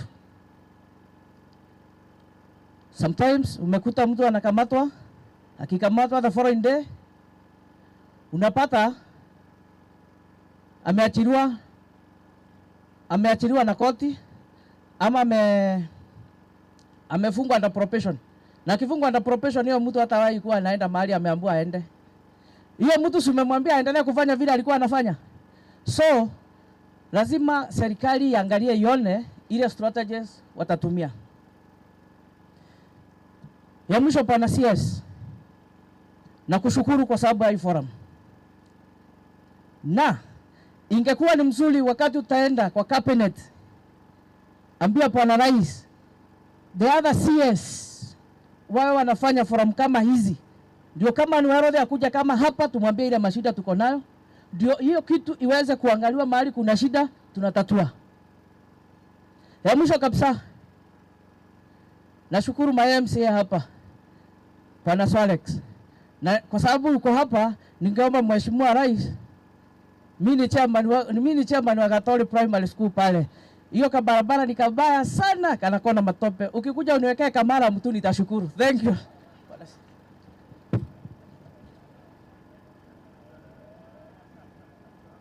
Kuna wale wameomba nafasi. Peter, tafadhali Peter kuja, then pata ile mzee kutoka Karaba. Kujeni tu hapa haraka haraka. Peter, ule mzee kutoka Karaba, na pia kuna mama pia. Hao watatu wameomba special message wako naye. So tafadhali waziri, these three have something to say. Yes. Bwana CS wetu wa security, all protocols observed. Ninamkabia mwega. Mbeleni ni narugama ba nyumite Embu East kundu gwetagwo Karurumo. Sasa nyumite kundu gwetagwo Karurumo. Nimetoka mahali panaitwa Karurumo. Nimesimama hapa nikisema shida ile tuko nayo area hiyo ni hiyo. Umesikia kijana akitaja ya uwizi wa makondofia. Hiyo imetuzumbua sana, sababu wale watu wanakuja huko wameiba makondofia, wanaenda wanauza, na tumejaribu kukana security hiyo hatujapata solution. Ndio tunauliza hiyo siku ya leo tujaribu tuangaliliwe. Hiyo nyingine tunasikia kwa Mwaro kila siku kuna ng'ombe zimechinjwa, zingine zimekatakatwa zikiwa na miba, na unakuta mama mzee kabisa ng'ombe yake mbili zimeenda zimekatakatwa na zinawekwa kwa blue box na zinaenda. Huyo mama ameachwa na shinda. Sijui hiyo station itaangaliwa namna gani. Hiyo nyingine ni mambo ya punda. Tumesikia kila siku punda zinachukuliwa kama zingine 25 zinawekwa kwa blue box zinaenda. Tunasikula huku. Mimi ningeuliza Minister ya Health iangalie hiyo kitu na security. Thank you.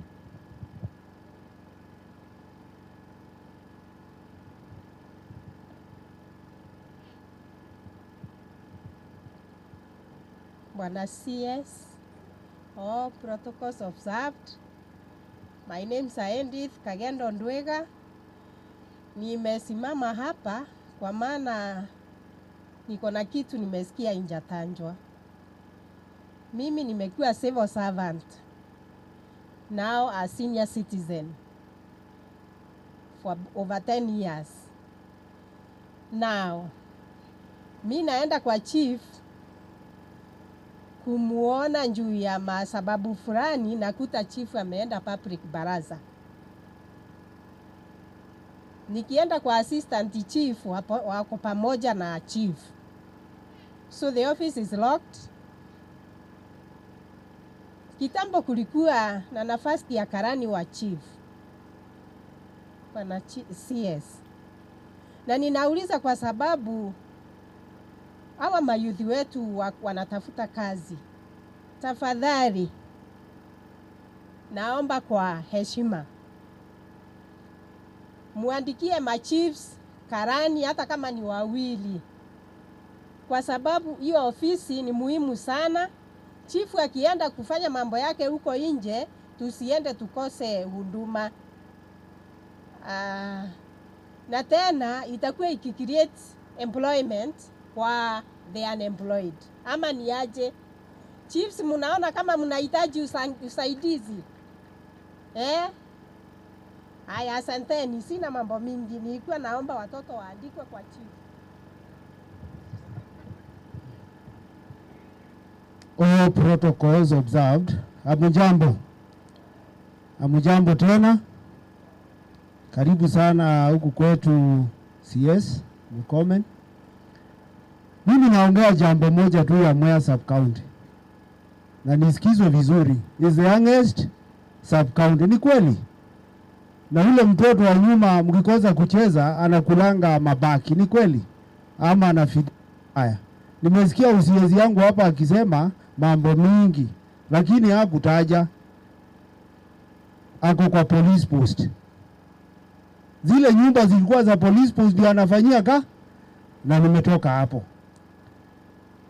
Chief Justice of Zambia alikuja 2022 kuangalia the mobile court ile inakuangwa Karaba pale Mwea sub county, na akaona vile inafanya kazi. CS wetu Murkomen wakati alikuja alipatia motisha community ya Mwea sub county, wakasema kwa nini tukaya kwa mobile court as a community, situjitahidi tutengeneze court, because the only court ile watu wa hiyo sub county wanaendanga iko Siakako na mbali is almost 1 kilometer. Wamejenga court community. Ukiuliza MC wetu pale Job Etumo anajua court imejengwa, lakini haijakuwa official operation wamba gazetted. Kama community imetafuta dona wakashikana nayo wakajenga koti. Sasa zile imebaki tu tuletewe nini iwe gazetted, tuletewe nini huduma karibu na wananchi. Ile ingine siwezi na kuuliza. Hii vita ya Mwea, hii kichaka tatueni, because wanasiasa wengi wanatumia hiyo kichaka. The adjudicated areas na hii inaitwa scheme, mko chini. Mpumzisha hao watu wa siasa waje kutumia watu vibaya na kupigana. Asanteni.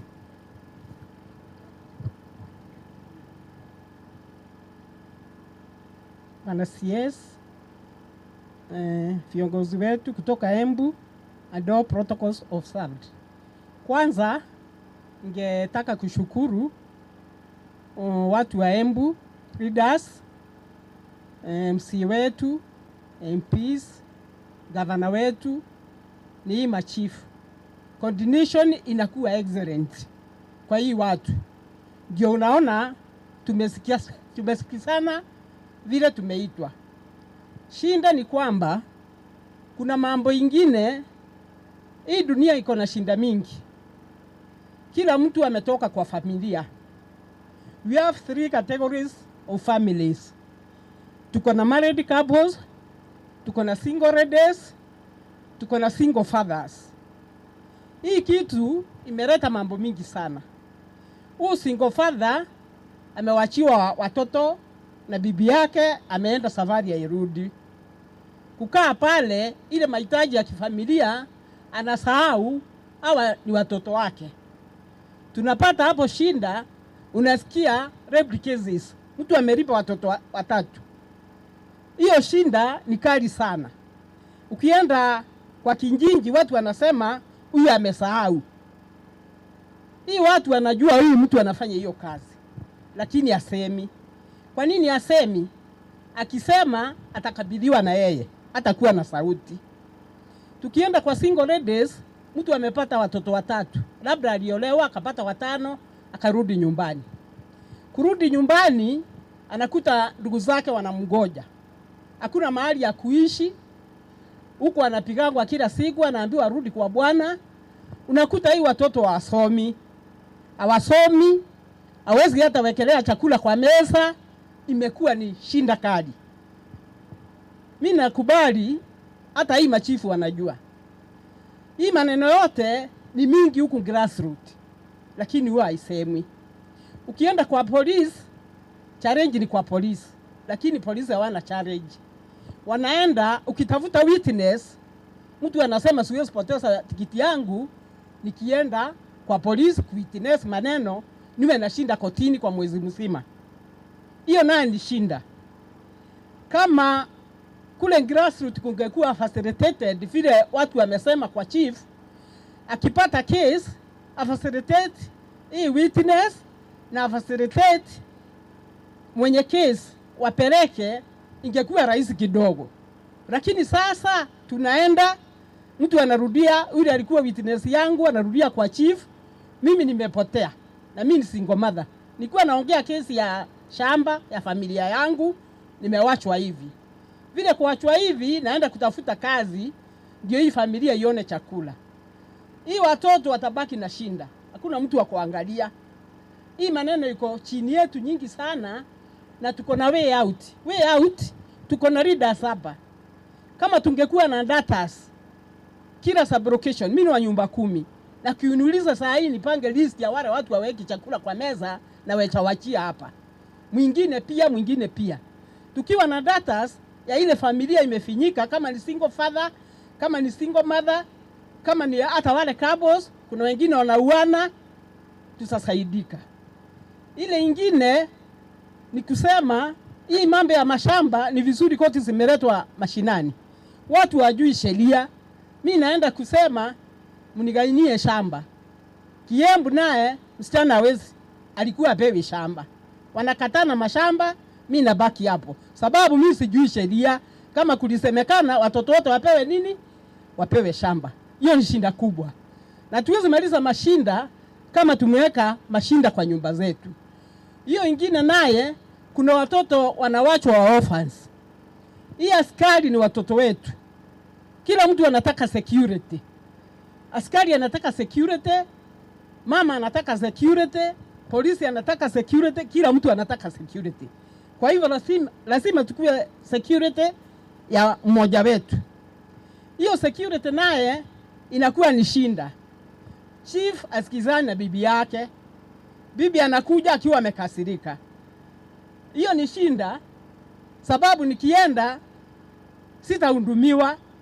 Na ile shinda imetokea mambo na pesa.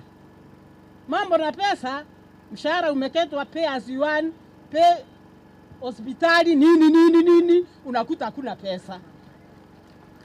Mambo ya familia, mambo na hospitali, hii desperate families, kama wangehesabiwa kama wale wanapewa 2,000 shillings, walipiwe hii watoto watafaidika. Mambo na pensions, askari anaaga, ofisa msima anaaga, pension kutafuta ya yule mtu ameaga inachukua miaka 3 ama 5 ikiwa watoto wametoka kwa shule. Hii mambo yote kama pesa ingewekwa mashinani, yote iwekwe kwa our leaders wetu, iongezwe. Tuna women rep, tuna MCS, tuna governor, itoke kule juu, hii mambo tutaweza kusuruhisha. Asante. Asante sana mama, asante sana. Karibu. Right, thank you mama. Asante sana CC, asante sana kwa nyinyi wote ambao mmeongea. Basi nafikiri itakuwa vizuri pia tupatie kila mtu nafasi ya kusema kitu. Wakati huu ningependa nipatie speaker wa County Assembly ambaye atakuja kutuongoza kwa kipindi hicho. Na bwana speaker, nataka tuwe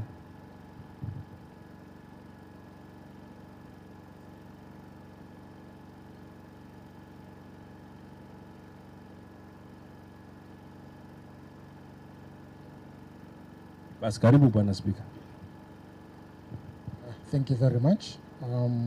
Now, once again, Honorable CS na timu yetu ya ngao, nitawasalimia mjambo.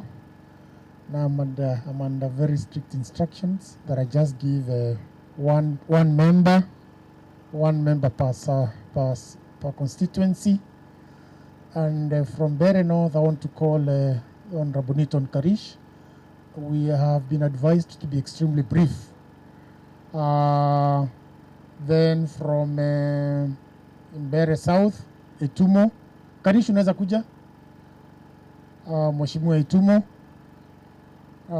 From Runyenjes, Mheshimiwa Moriama, unaweza kuja? From Manyata, Bwana CS, tuko na the area MCA wa hapa, mahali tuko. Huyu ningemwombea tu nafasi. And then on behalf of gender, nitaita Mheshimiwa Maureen akuje. Karish, kuja.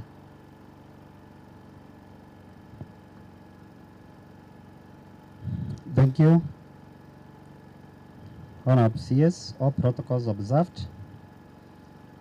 My name is Newton Karis, MCA Momenji Ward. I was elected in 2013 and I'm still the MCA there. And I don't want to repeat what has been said before, but number one, I want first of all to thank the government and especially the CS who is here, because this forum is very important indeed, because we did not have one of its kind since the inception of this government. So kudos for that. Number one, I want to say that in Mbeere North, if you help us to put up our Huduma Center, we will be very happy people. That is one. Number two, issues of security. I would ask that if it is possible, even if it is in this county, especially even in these towns and other towns, Chicago, Kiritiri,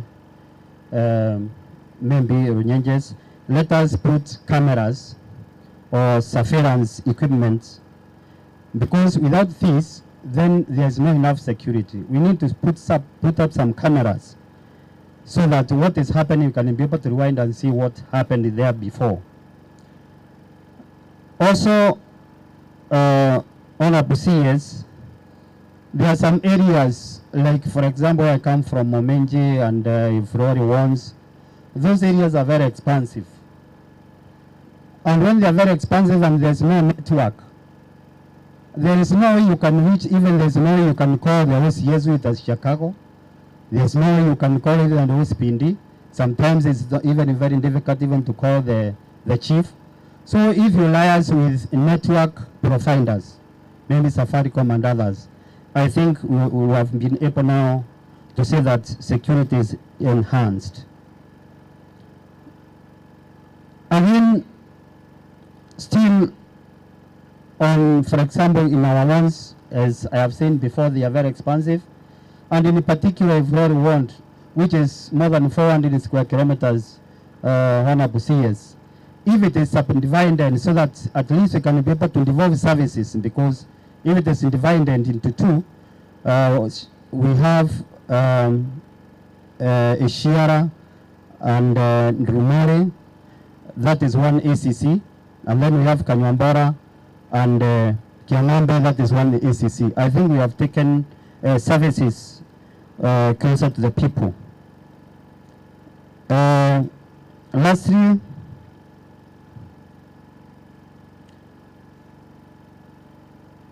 we, as it has been said before here, security is security. You also have social security, and that is why you have heard people saying, I don't know, my pockets are what. So even the taxes which are there, let us not have more than that, because also our pockets have been rented. That's also security. Thank you very much.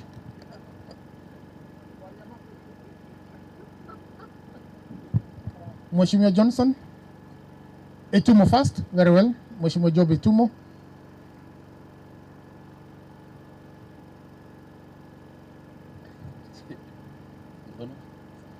Pana CES and all protocol observed na ndo Embu County. Muriaro.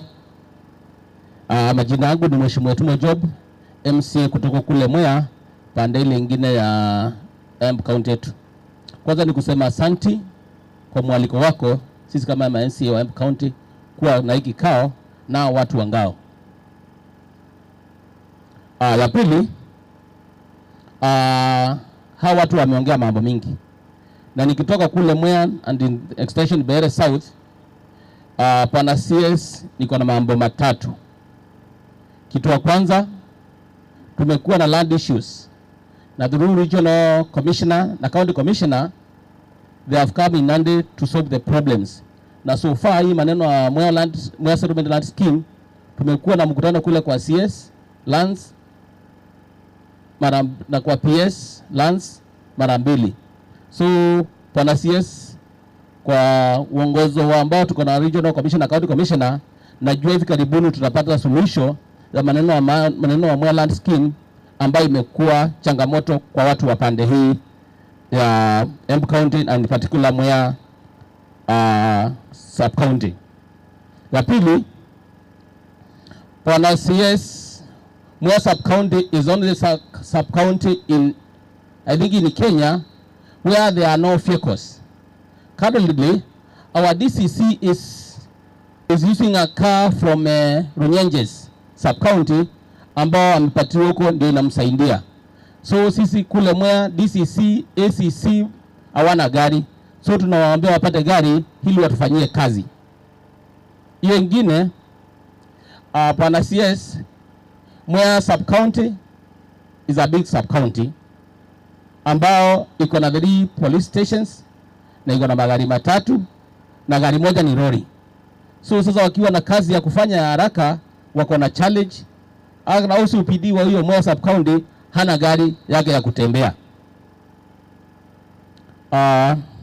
Hiyo nyingine, waziri kule Mwea sub county ambayo ilikuwa imetoka pale Kiritire, wakati DCC anataka imprest ya 2000 3000, anatoka Mwea anakuja hapa Embu County, anakuja hapa Embu, anateremka Kiritire, anatumia almost 1500 shillings kuende imprest ya 100,000. So on the behalf of DCC na hiyo sub-county yote, tunaomba tupate county sub-county treasury ama ile cash office ambao manufaa yao wakiwa watafanyia hapo. Hiyo ingine, Mwea sub-county is a young sub-county ambayo iko na DCC, iko na DCI, lakini other staff for the national government, other department, they don't have the staff.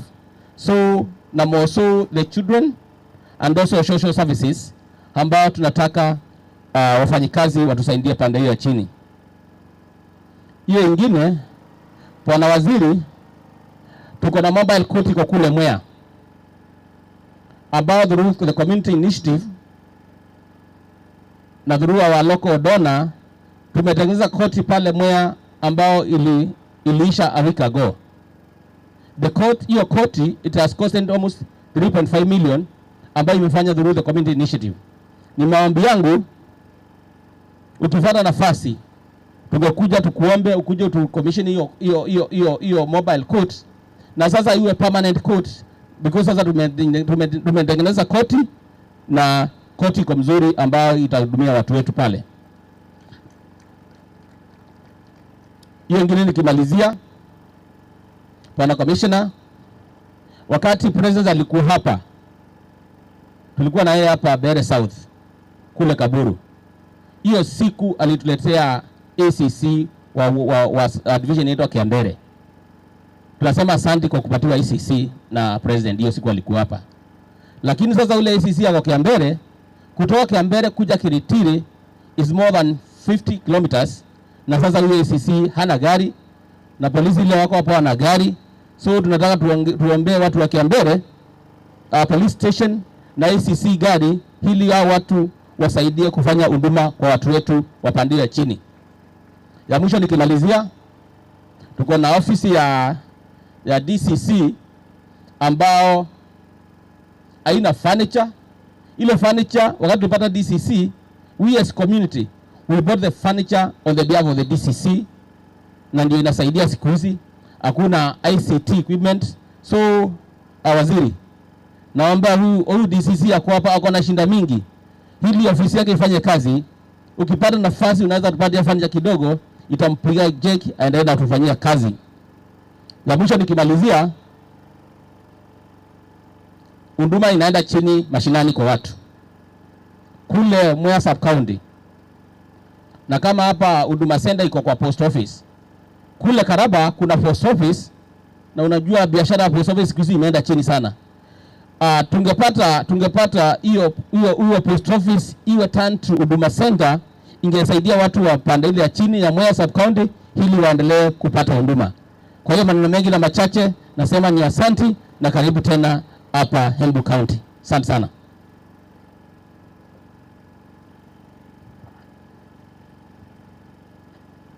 Asante sana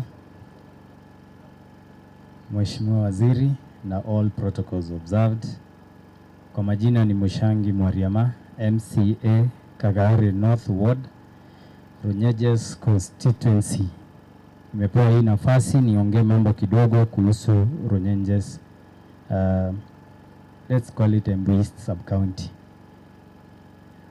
Jambo la kwanza, umesikia kweli zinakata cross the issue of mobility. Hata sisi tuko na police stations nyingi, hata kama star mention zote, we have Mbunjeru, we have Ena, we have Kieni, they need support, especially na hizi mobility vehicles.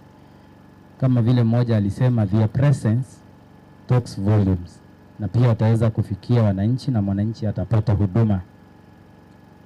Kuna proposal ilikuwa hapa ya ADR, Alternative Dispute Resolution Methods. We really support it at the chief's level, at the OCS's level, kwa sababu saa zingine probably hata 50% of the crimes zenye tuko nazo, they are petty crimes, and at some point guidance and counseling and way forward inaweza patikana pale. So we really support that proposal. Tunaomba operationalization ya some few divisions that have been created, and I'm happy mheshimiwa wangu wako hapa, najua ako na hiyo data yote na ataweza kutilia mkazo. One is Kagare North Division, where I am as a MCA. Na pia najua Kieni Division was gazetted na operationalization ikafanywa. But hii yetu tunasikia tu ni pesa kidogo tu alafu ianze kufanya kazi. So we really request for this. Mheshimiwa Waziri, kuna watu labda wako hapa na wametutuma sana siku nyingi. Wanaitwa village elders. Village elders ndio wanasaidia hawa wangwana. Walikuwa naomba ka allowance kidogo na walikuwa wamehaidiwa watapewa ka allowance. I hope hii ikiweza kuwekwa kwa mipango. Hawakusema ni kiwango gani, lakini ukikaa chini something small because they really assist in the performance ya the entire team hapa. Nafikiria is a good idea and it's the right time. Saa hii vile tuko hapa, watu wa kanisa Katoliki wanasema ukisema neno moja tu roho zitapona. So I think that's a good one. Mambo ya pombe na drugs ni kweli ziko, hata kama hazijaongewa sana. Runyenje ziko pia. But the good thing, our team are very vigilant and they are working very hard. And I know there are some few arrests done like 2 or 3 weeks ago. So hao pia wakipata support, I think in the emerging issues za zile chiefs wanapewa as some of the support activities, hiyo pia wakiekwa inaitwa nini, msukumo kidogo, wataweza kufanya kazi zaidi. Na hizo vitu wameomba hapa, from financing, from assistance on mobility, najua tutafanya zaidi because wale wanakuwa affected, our brothers and sisters, our parents na even our children. Pia tunaomba as a safety concern, huku kwetu najua ni kwa miraa, na gari za miraa kweli huwa zinakimbia. Hata unaweza ambiwa usikimbie kama gari za miraa. At some point pia zimekuwa a concern na security and safety issue. Wengine wetu wamesema Kenya iangalie kule wanaweza weka speed bumps, na pia kwingine tumesema kama ni sheria pia there is no need ya ku lose lives, hata pia immobilize wengine for the entire life, tukitafuta pia ajira zetu. So we want to have a balance between sisi kutafuta pesa mfukoni na pia afya njema na pia usalama barabarani. Hizo ndizo nilikuwa nimepata hapa, Mheshimiwa Waziri, among the rest, na karibu sana Embu. Asante. Makofi ya Mheshimiwa Johnson. Mheshimiwa Maureen.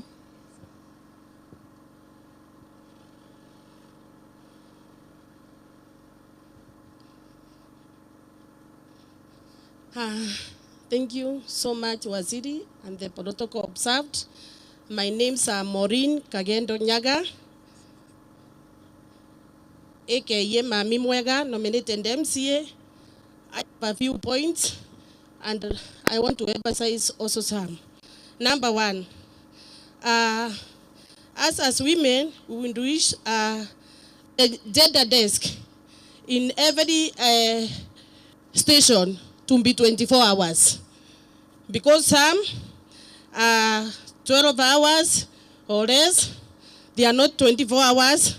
So there is, I think, a chief or OCS who talked of the Mogoya serving 4 wards, and the population that we have is huge. And you find out, like from Mogoya to Chicago, there is no post in between, and the population is very high. We wish you assist us so that these officers are able to work effectively when assisted, and I know you can.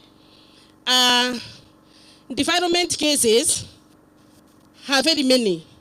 I would pray that the government to come up with a policy that the cases to be treated free and in secrecy, so that we build courage to the different cases. Pombe haramu.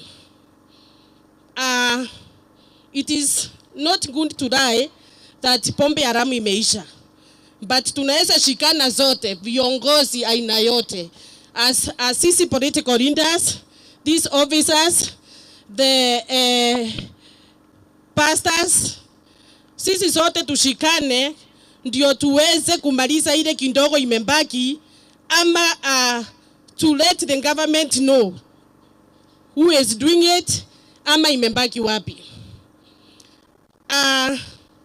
Waziri, I want to play the court to stop frustrating the government, so that we see the fruits of the security on the ground na watu wetu wakuwe na amani. Waziri, we have so many suicidal cases in our county, and especially where we are in Manyata constituency. Vijana wengi wamejihang, wamejiua, and this is maybe because of they have taken their issue in some places and they are disposed. Hakuna secret ama wasaindiki. So ningeomba tukuwe na like Nakanda, what I hear that they are here to help us. Let us have tukuwe na mavunzo. Let us go on the ground. We talk to those, to vijana, because vijana ndio wanajiua sana. Wacha serikali itenge pesa kiwango fulani, so that we be able to talk to our youth. We be able, even these chiefs are able to follow, kwa sababu mambo mingi ni mboma, unakuta wanapigania shamba na wazazi, na mzazi hana shamba. So kijana anaona njia mzuri ni kwenda mbinguni haraka. So let us have some funds so that we help our brothers and sisters, they be able to live, waweze kuishi siku mingi. Waziri, someone has spoken about our village elders. Our village elders are very active, but they do not have any encouragement or token so that they can be able to move on and help our sub-chiefs and chiefs kuweka security kwa ground. It is true, an officer talked of operation in their offices. Surely Waziri 5K for operation ya chief, hata yesi fikisha wiki moja. These chiefs are very active on the ground. The sub-chiefs waangaliwe hapo, tunawategemea wao. So if they are weekend, then we are weekend more. Waziri, tunaomba tuendelee kuongezewa viongozi wa wamama. We have come to realize that the chiefs, sub-chiefs, OCS, those who are in this, are also very active. And we are very happy because they are following our issues seriously. So tunaomba tuongezewe more chiefs, sub-chiefs. Whenever there come a position, let women be given the chance. When we had a summit with our deputy president from Boda Boda at Runyenjes, I raised an issue of Kevote police post. Kevote police post, they have a post, they do not have a car. Wakipata defilement case, ama watu wakipigana kwa mboma, ama any case, they are forced to come to Manyata, ama waende Runyenjes, which is quite a distance. Waziri, among all vehicles that have been borrowed, that one is we seriously need it, kwa sababu tuko na issues na cases mingi sana hapo katikati. The same ward, Katuri North, has got a very huge population. They need to at least 2 sub-locations. The one that is there and the Kepogi. If they are granted that, I know kasi itakuwa mzuri. Ya mwisho Waziri, we need you to be visiting us frequently. Tumeona kasi imeanza kukunja mashinani. It is true. You are able to hear our issues. They are able to hear their issues. They are able to see you. You know, when you communicate indirectly, you can be able to see someone really and react. Hiyo kitu ina sink ama isink. So we are praying that you continue with these meetings. They are very encouraging. Na hawa chiefs wetu na chiefs na OCS na county commissioner ngao yote, they are very supportive. Thank you so much. Thank you very much. Now, Waziri, kuna special request ya leadership. Nitakuomba Mheshimiwa John, you just take a minute Mheshimiwa Majority 1 minute and the Deputy Speaker 1 minute. One on their behalf. Majority Leader. Haya. Na huyu Deputy Speaker ndiye host akuje. Haya, thank you.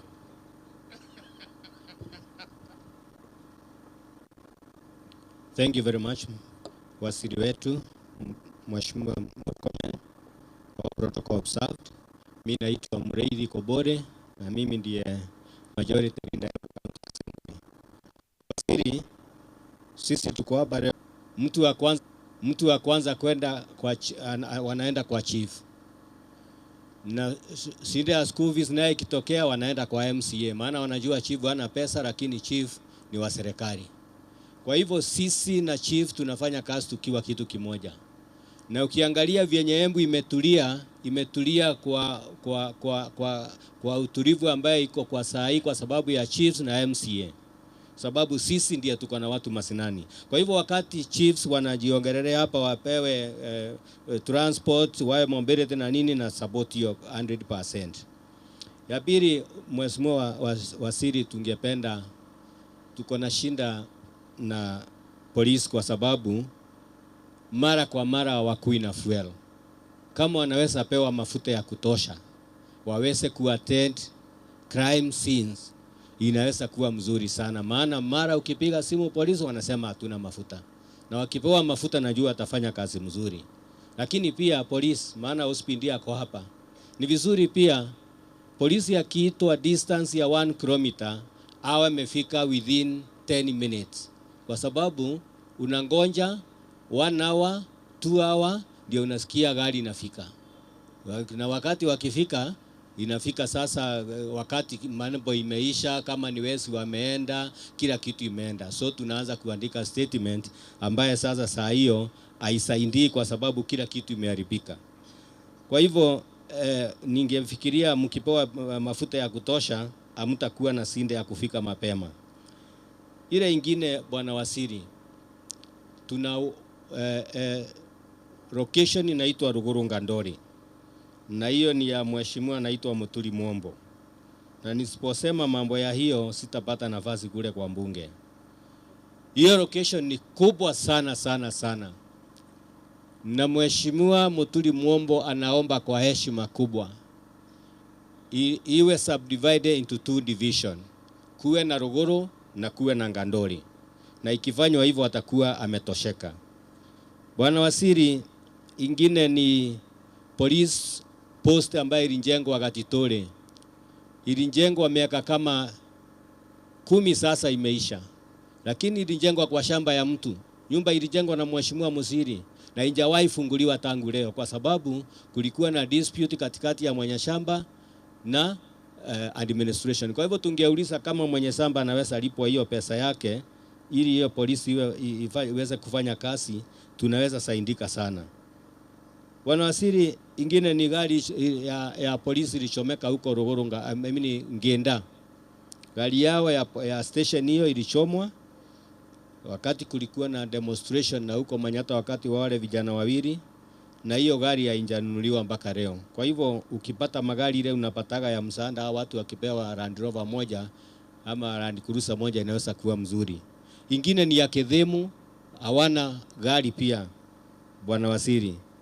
Hapo Kedhemu Bwana Wasiri kuna chief ambaye ameact for 5 years na ajui sasa ako chief ama ako chief ama ako wapi. Ni vizuri apatiwe madaraka hiyo yake ili act na akalie kiti kwa nini mbili. Bwana Wasiri, ingine ni Manyata sub-chief pia. Hata yeye hajakuwa confirmed na mheshimiwa pia ameniambia nigusirie hiyo. Bwana Wasiri, ya mwisho ni Kimangaru. Kimangaru iko kwa wondi yangu Wasiri, maana ni vibaya niongee mambo ya watu nisipoongea yangu. Kumekuwa na shinda mingi sana. Tumefanya mikutano karibu 5 na ACCOP na tumefanya na OCS na kuna ukora mwingi sana hapo. Kama tunaweza pata police post hapo police post tu, hata kama kukiwekwa tu askari waine na kobro moja, hiyo area inaweza kuwa mzuri na hao watu wanaweza kuwa wamesikia ni kama wameridhika. Ya mwisho, Bwana Waziri, sisi ni kukushukuru kwa kuja na hata na kutupatia nafasi ya kuongea na wewe. Na nikwambie, asipokuwa ni hawa machief na MCA, Embu atungepata kura. Mimi ni mwanasiasa. Embu atungepata kura 2022 kama zile tulipata. Wewe tulikuwa na wewe hapa Kangaro tukifanya nomination ya UNDA na uliona wa Embu walikuwa watulivu na tulifanya vile tuliagana. Kwa hivyo tukitendewa hiyo maneno yote tumeomba hapa, tunataka kuhakikisha hii serikali itaendelea na iendelee mpaka tumalize 2032. Asante sana na Mungu akubariki. Our host, the Honorable Deputy Speaker, na MCA wetu hapa Kirimari, Mheshimiwa Swaleh. Thank you, Mheshimiwa Speaker. Waziri wa Usalama, Mheshimiwa ndugu yangu Karemba na waheshimiwa wenzangu, nikilalia katika itifaki zote, viongozi walio hapa katika kitengo cha usalama. Kwanza niwasalimie, hamjambo? Hamjambo tena. Yangu waziri ni kwa uchache sana kwa sababu yale mengi yamezungumzwa. Kwanza nikukaribisha kama host katika area hii. Mimi ndio mheshimiwa wa hii area ambao ni ya Kirimari. Na vile vile nishukuru speaker na viongozi kwa sababu ya kunipea nafasi kama naibu wa speaker katika bunge la Embu County. Muhimu ni kwamba waziri, viongozi ambao wamezungumzwa ni wa mashinani. Na huu ni mkutano wa kipekee, kwa muda mrefu hatujawahi kuwa na kikao kama hichi. And let me confirm to you that we've never had such kind of a meeting. Na nikongole kwako, tumpigie waziri makofi kwa sababu ya kutuweka pamoja. Mara nyingi waziri, watu wakichukua mambo ya security wanayachukua na mpana direction moja. This day you've been able to combine both the administration na viongozi wa kisiasa. Sio jambo la kawaida. Na ni vizuri kwamba leo tuko hapa tunazungumziana, na nimependa vile waziri unapenda kung'ara. Juu wewe haungaragi kama una mtu unatisha. Unaona vile umedunga na vile nimedunga, tunatembea pamoja. Unakuaga umerelax. Si mna waziri anakuaga amerelax. Amedunga Air Force, nimedunga La Costa. Ama vipi? Mambo namna hiyo. Tusikae watu ambao tunadunga masuti. Hawa watu pia watakuogopa waziri. Lakini machifu wamechangamka kwa sababu pia hawakuogopi. Na machifu ningependa niwashukuru sana na manaibu wa chief kwa sababu ya kuja kuyatoa maoni yenu. Waziri, mimi ningependa kwa sababu mambo ni mengi. Mimi ningeomba tu turuhusu kama viongozi wa kisiasa tukupatie memorandum ya security kupitia ofisi yetu ya speaker kwa sababu tuko na mambo mengi tungependa kukuambia. Na kwa sababu hatuwezi yazungumza yote hapa, tukupatie memorandum ambao wewe ungependa kuona kama yataweza kutimizwa, tukiunganisha na yale ambayo yamezungumzwa na viongozi katika vitengo vya usalama. Zaidi ni kwamba waziri, mimi nataka nishukuru sana na nataka kwanza nitoe kongole kwa viongozi wote ambao wako hapa. Muhimu ni kwamba sisi kama viongozi tuko na jukumu, kando na kuwa sisi tunakulilia waziri. Sisi ndio viongozi wa kwanza mashinani. MCAs, OCS, kiongozi ambaye ni sub chief, sote tuko na majukumu. Leo tunakupatia majukumu yote, lakini hapa chini sisi pia tuko na majukumu. Kwa hiyo mimi ningependa tuendelee kuwasiliana, na kwa sababu sisi waziri huwa tuogopi. Mambo ya drugs waziri katika tauni hii, sitaki ni kudanganye, tuko na drugs ambazo zinatembea sana katika tauni yetu hii. Na sio jambo ambalo lilikuwa la kawaida. Lakini mimi waziri ningependa tukubaliane kwamba drug barons, to deal na drug barons, tuachane na watu wadogo ambao wanauza bangi.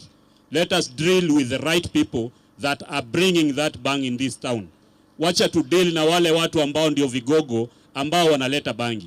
Sasa chief anachoka hata halali, kwa sababu kila siku yeye na sub chief wanangangana na mambo ya drug barons, lakini yeye anakimbizana na mtu ambaye anauza bangi ndogo na kumbe kuna mdosi hapa juu waziri ameachilia bangi imeingia in terms of tons. So actually, waziri, what we want to agree is that sisi tuko na responsibility, tutapeana information ikufikie, lakini ningeomba tu kwa sababu ya wakati tukuombe tu waziri uweze kuaddress zile ambazo utaweza, na zile ambazo hautaweza waziri tuendelee kutupatia hizi vikao. Waziri, mimi nataka nizungumze jambo moja kidogo tu kando. Serikali ikiwa katika uongozi ndio serikali ambayo inatumikia mwananchi, na kwa sababu wakati huu tuko na serikali katika uongozi, sisi badala ya kuendelea kulalamika, sisi kama viongozi tujaribu kuungane, tufanyie wananchi wetu kazi. Tuhakikishe serikali imeweza kuperform kwa wakati ambao tumepewa na wananchi. Ya mwisho kabisa waziri, ningependa pia nikuombe tu. Unajua wakati ulikuwa Senate kama majority leader, nilikuwa chairman finance nationally katika National County Assembly Forum. Tulikuwa na kitu inaitwa Ward Fund waziri. Tunaona mbunge na tumemchangamkia leo, tumekuwa na kikao naye na tunampenda sana. Hii issue ya Ward Fund waziri. Tunaona wabunge wanazunguka mambo ya NGCDF, tuko na mambo ya Senate. Waziri, kama ni maendeleo mashinani na kama ni devolution. Wakati tulikuwa na wewe ukiwa majority leader, tulikuwa tumeanza mchakato tukiwa tumepewa authority na rais. Mimi ningeomba pia hili jambo lipeleke katika cabinet. Wacha Ward Development Fund ikuwe enshrined katika constitution katika nchi yetu ya Kenya, ili sote tuweze kupata maendeleo mashinani. Ili wakati ule jamaa anataja barabara ya Ndhambo waziri, wajua wewe hujui Ndhambo ni wapi. Lakini ule jamaa ananiambia kuhusu barabara kamoja, anataka MCA atengeneze, lakini itabidi nipige magoti kwa governor ndio nipate hii kazi. So your excellency, waziri, what we are simply saying is that we are all leaders, let us all be treated equally. Kama kuna mdosi hapo juu, pia tunataka kuona Opio pia akiwa mdosi. Tuone pia huku chini mwingine akiwa mdosi. Tusonge sote pamoja, tusaidie watu wetu. Na kwa hayo mengi ningeomba pia nichukue nafasi nimwalike spika wangu kwa unyenyekevu sana aweze kuendelea shughuli. Thank you so much waziri. Thank you very much. Yangu ni moja tu waziri.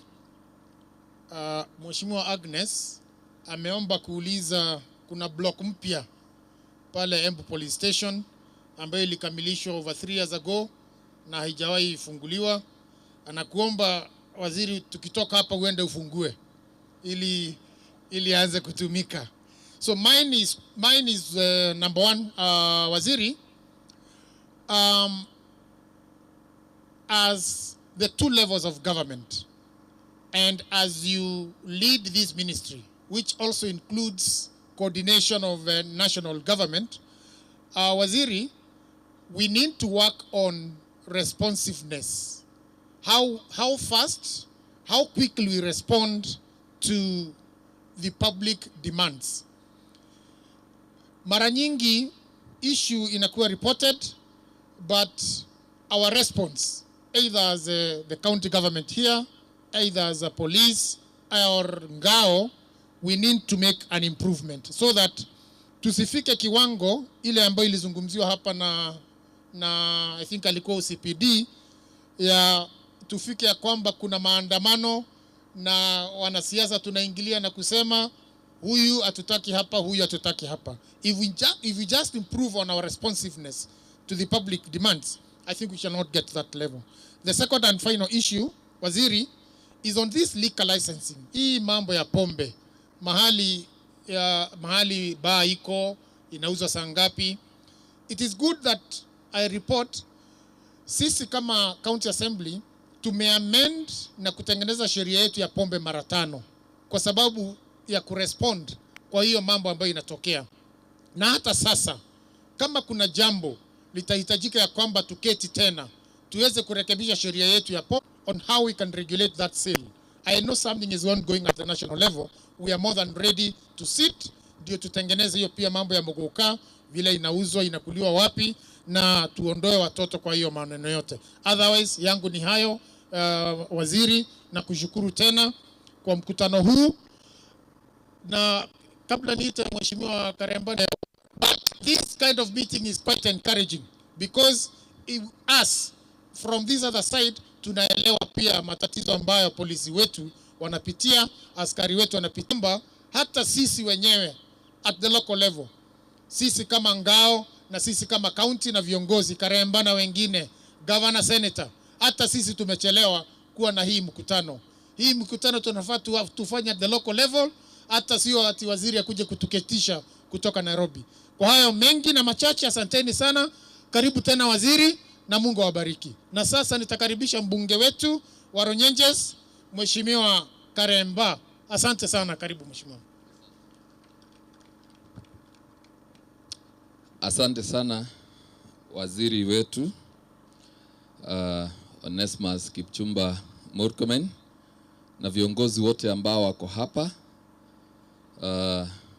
Good afternoon. A servant of the people of Runyenjes.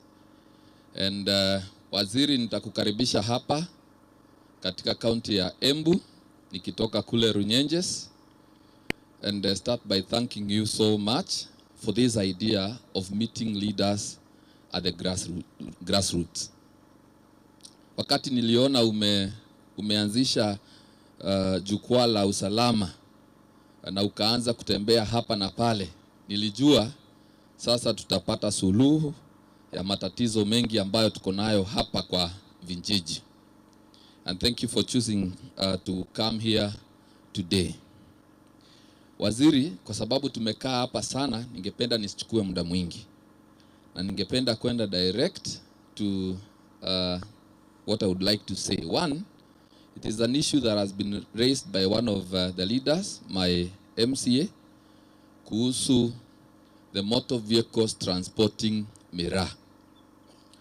Sisi waziri tumekerwa sana na magari ambayo inapeleka miraa kutoka Meru kwenda mpaka Nairobi na kwingineko. Kwa sababu gani? Kwa muda wa mwezi moja sasa tumezika watu ambao, na tuko almost kuzika watu ambao pia wameuawa na magari ambayo inapeleka miraa Nairobi. Na tulizika 2 brothers about 2 weeks ago. Tulizika 2 brothers, one of them who was a police officer, kwa sababu waligongwa na gari la miraa. Less than a week after hari ya miraa ikagonga vijana wengine wawili wakiwa na bodaboda. Hao sasa wako hapa hospitali ya Embu. Miguu yao imehangiwa huko kwa sababu ilivunjavunjwa na hiyo gari.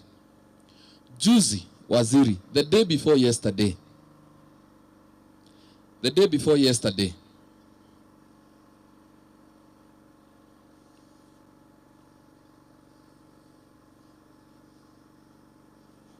waziri, nitaomba ningoje.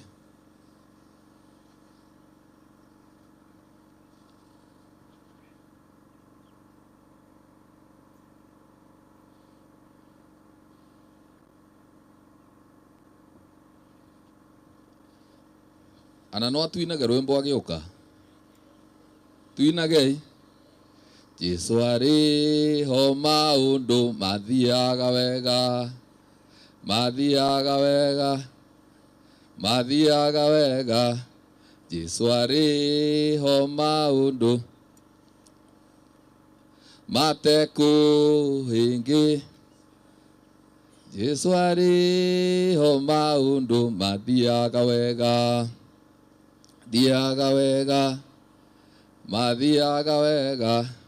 Jesu ari ho maundu mathiaga wega.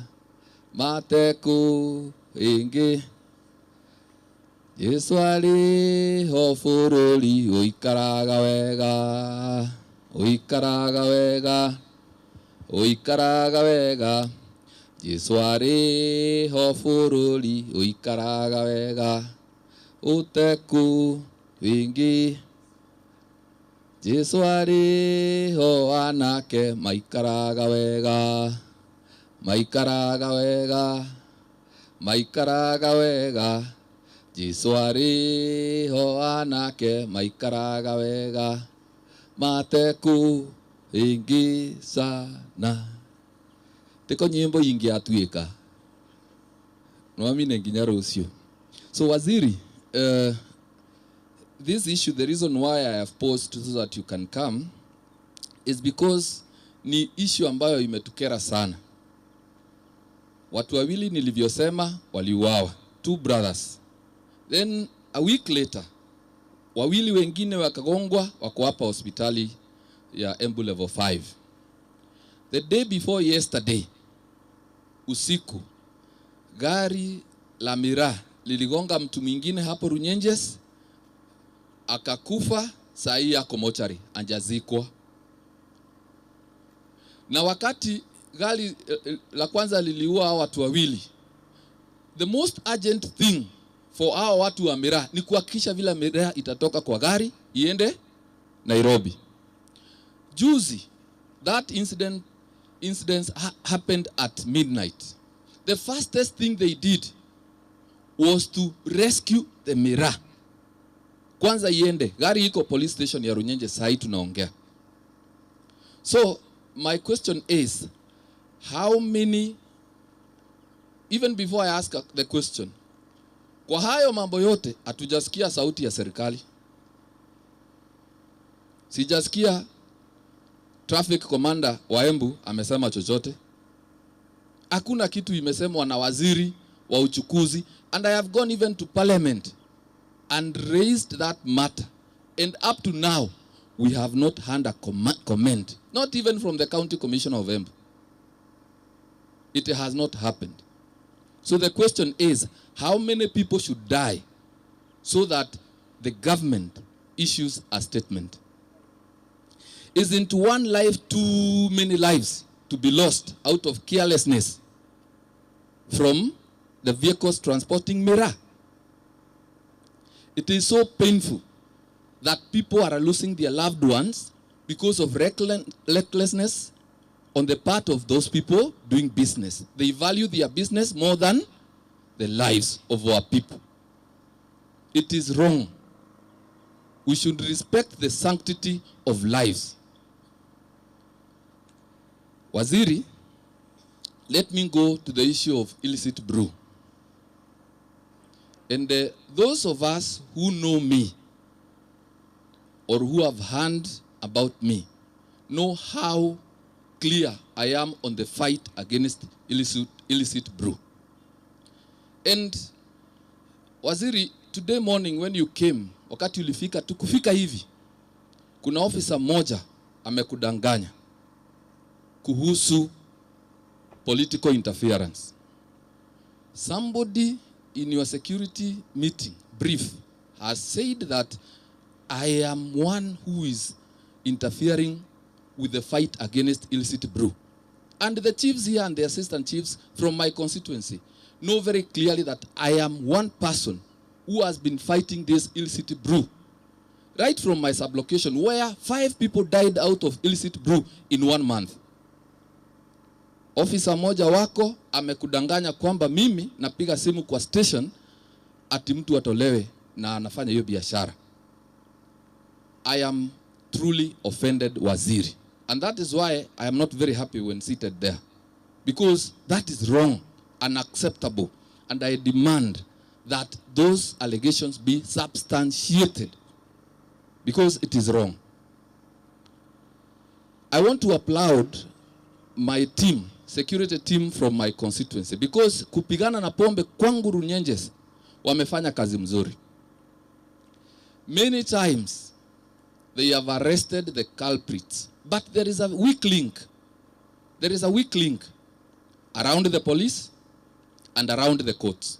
And recently we held a court users committee, and I asked the magistrate to allow us to engage, because as it has been said by some of the officers here, wanafanya kazi mingi, wanapeleka mtu kotini, mtu anafainiwa 2,000.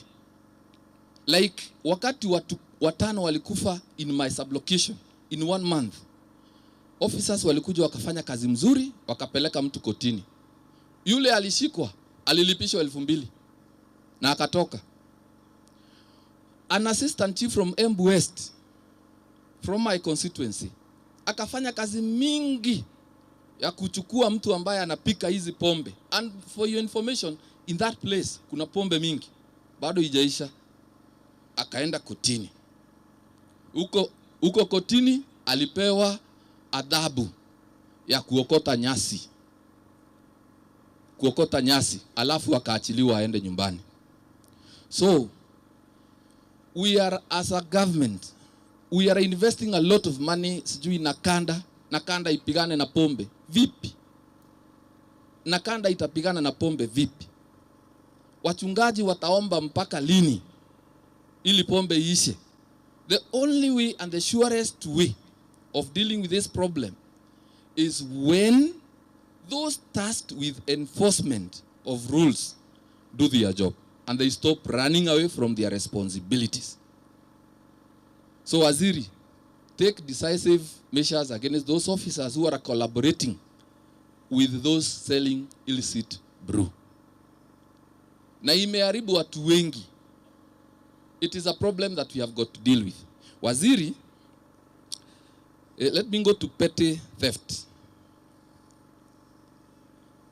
Sijui nani kwa hii county sasa waziri hanjaibiwa kitu. I'm not sure. As we are seated here, the OCS, one of the OCS hapa, na hata nitamtaja, ajui kama najua, OCS wa Ena amepoteza mbuzi. Mbuzi ya white. The day before yesterday, kwa mazishi, mtu alikuwa na announce yule mwenye ameona mbuzi ya OCS, tafadhali apeane report, ndio mbuzi ipatikane. I am sure mpaka saa hii hajapata na sioni vile atapata. It is most unlikely that hatapata. Waziri, this issue is so pronounced that watu hawaendi kwa makanisa siku hizi. Why? Because they go to church, by the time they come back, they have no goat, they have no chicken, they have no banana, hawana avocado, hawana nini, nyumba zimevujwa. So many houses and businesses have been broken into in this county out of this theft. Na mimi, I have my own opinion, which I think I need to mention it in front of you. I know you are a person who is politically aligned. One of the reasons why people are not as happy in this county has little to do with national and big issues. But this issue of petty theft, watu wanasikia ni kama hawajachungwa. Kila wakati somebody is complaining out of this and that. Sasa hiyo yote inapatia serikali not a very good image. So when I saw you holding these meetings, I felt that this is a very timely idea. And I believe, Waziri, you are up to the task and that you will help this country, not just this Embu, this country, because I believe what might be happening here is also happening out there.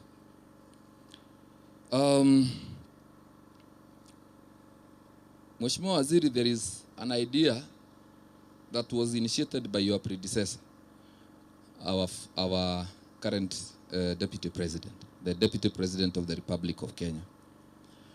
The idea of having a police unit working with the chiefs, the assistant chiefs, and the national government administration officers.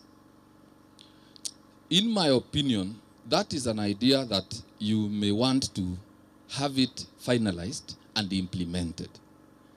I say that because I have made my own observations in my constituency, and I have seen that if the chiefs, the assistant chiefs, the ACC, and some considerable high level of control of police, I believe we would arrest quite a number of issues from the grassroots. Because it's not every time the police are cooperative. Sometimes they don't cooperate. And you see, kama sasa sahi waziri, our chiefs wanapembelezwa watoe maoni yao. Unafikiria hawana? They have so many. But how will they speak in front of their bosses? What will they say? Give them the police, give them some authority around the police, and you will see how effective they will be. They are, for instance, they are very effective. One thing I have noticed with them, every time I show up in a meeting, the first thing, some even before they shake my hand, they take a photo of me and send it to the authorities, which is okay. And I am sure, given more power, they will do it. They will deal with our problems decisively. Motor vehicles, the issue of motor vehicles has been said. I don't have to belabor on it because I believe you've heard how much we need these vehicles. In my constituency, I have only 3 vehicles. Na umesikia hata mbele wanaomba hizo magari za kwangu. Ni 3 hazitoshi na bado wanaomba. We have one for Kianjokoma, another one for Kadageri, and another one for Runyenjes police station. Those vehicles are too few. They cannot do much. Give us more vehicles and we'll appreciate. Kindly help us operationalize Kagari North Division, the issue of the courts is a matter that you may need to know how to approach. Kindly, I even thought that they would be part of this meeting. They can help us a great deal. I had one officer here who requested that mambo ya huko prison na kadhalika. I think if we could have most criminals arrested and charged vizuri, I am sure we would somehow succeed in the fight against these vices. Mwisho kabisa, now that you've started by coming to Embu, please also consider extending this conversation to another category of stakeholders.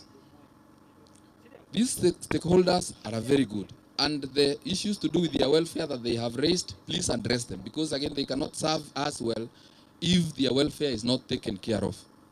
But I just wish that there be another engagement, even if it is in the same venue, with several other stakeholders that are belonging to this country. I believe you will even get the real issues, some that cannot be solved in this meeting. So, having said that, nasema asante, Mungu awabariki. Sikuambiwa sasa. Na wale wote waliongea katika mkutano huu, ninawashukuru sana kwa maoni yenu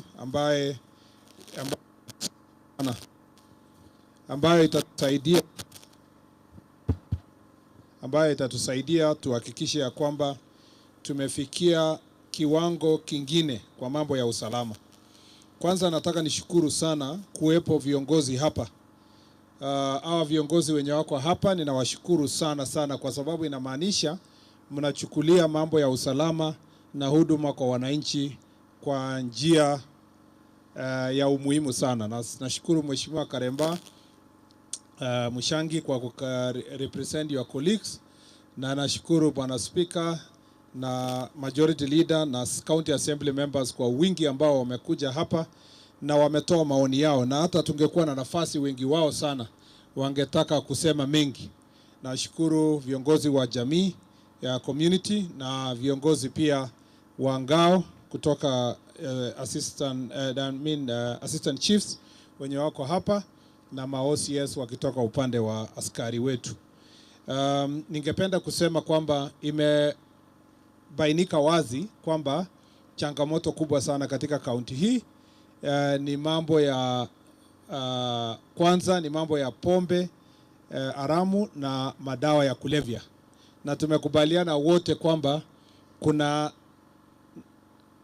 kuna haja sisi tutafute njia nyingine ya kuhakikisha tunapambana na hiyo madawa ya kulevya from inception, na isikuwe ni kitu yenye tutakuwa tunatangaza kila wakati kwa national government kusema leo tunataka kufanya operation kwa Embu ama wapi. Ikuwe ni our daily habit, our daily responsibility. Na vile nimesikia maoni ya watu wengi hapa, there is need for a close working relationship between the police officers and the ngao officers kwa hii county na kwa nchi yetu na kwa hii region, ndio tuweze tukapambana mambo ya pombe. Nimesikia the same kwa Meru, nimesikia kwa Tharaka Nithi, nimesikia kwa Embu. Inamaanisha tunataka sasa Bwana Regional Commissioner uite timu yako ya Sub County Security Committee so that we improve on the relationship ya ngao na the police officers, so that these teams can work together mpaka mashinani kuona how this enforcement will be done. Nashukuru. Number 2, inamaanisha pia kwamba tunahitaji kufanya more public sensitization na kutaka public support. Kumaanisha unaona wananchi wote wenye wameongea hapa wako na nia ya kumaliza hii pombe haramu na dawa ya kulevya. I want to request our chiefs, assistant chiefs na SCCs wenye wako hapa tupeleke hii conversation yenye tumefanya hapa uko mashinani na tukubaliane at the very smallest unit. Wachana na shida ya Embu ati tumalize pombe kwa Embu, wachana nayo. Wewe enda maliza kwa sublocation yako. mumalizie tu sub location, hiyo kesi ishie hapo. Tujue ni nani analeta shida, muite baraza ya wananchi wote, mwambie kwa nyumba ya so and so ndio imetushinda, tufanye nini? You will see, we will be able to sort that issue from the community, kutoka chini, kama vile nyinyi mmesema. We need to involve the society because wananchi wanajua. Wananchi hata wako na njia ya kufanya citizen arrest. Wakiona mama fulani ndio anatusumbua na pombe haramu, wao wenyewe watamshika wapeleke police station. Hiyo ni important to involve the community na ikuwe continuous. I agree also, Mheshimiwa Karemba amesema hapa, tuonze also kushika mabwenyenyi. Deputy Speaker amesema, Mheshimiwa Karemba amesema, Majority Leader amesema, to deal with mambo ya who are these main barons wenye wanatembeza mambo ya dawa ya kulevya. We know of course nationally this is a gateway. Tuko na shida kutoka Ethiopia kupitia Moyale kukuja hapa, ndio unaona tuko na shida kubwa hapa Isiolo, Marsabit, na sasa hapa Embu inakuwa part of the destination, and it's also a gateway because inaendelea kupitia Tana River iterembuke huko kuingia Savo. Hao watu wanapitisha.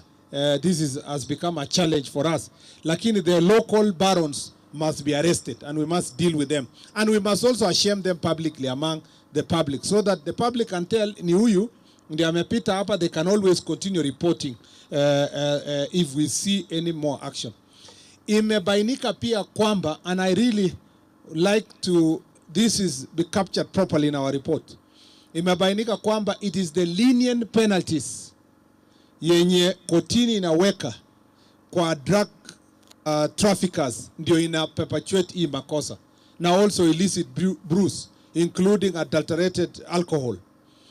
Hii na ethanol yenye inatumika, hii imekuwa ni changamoto sana.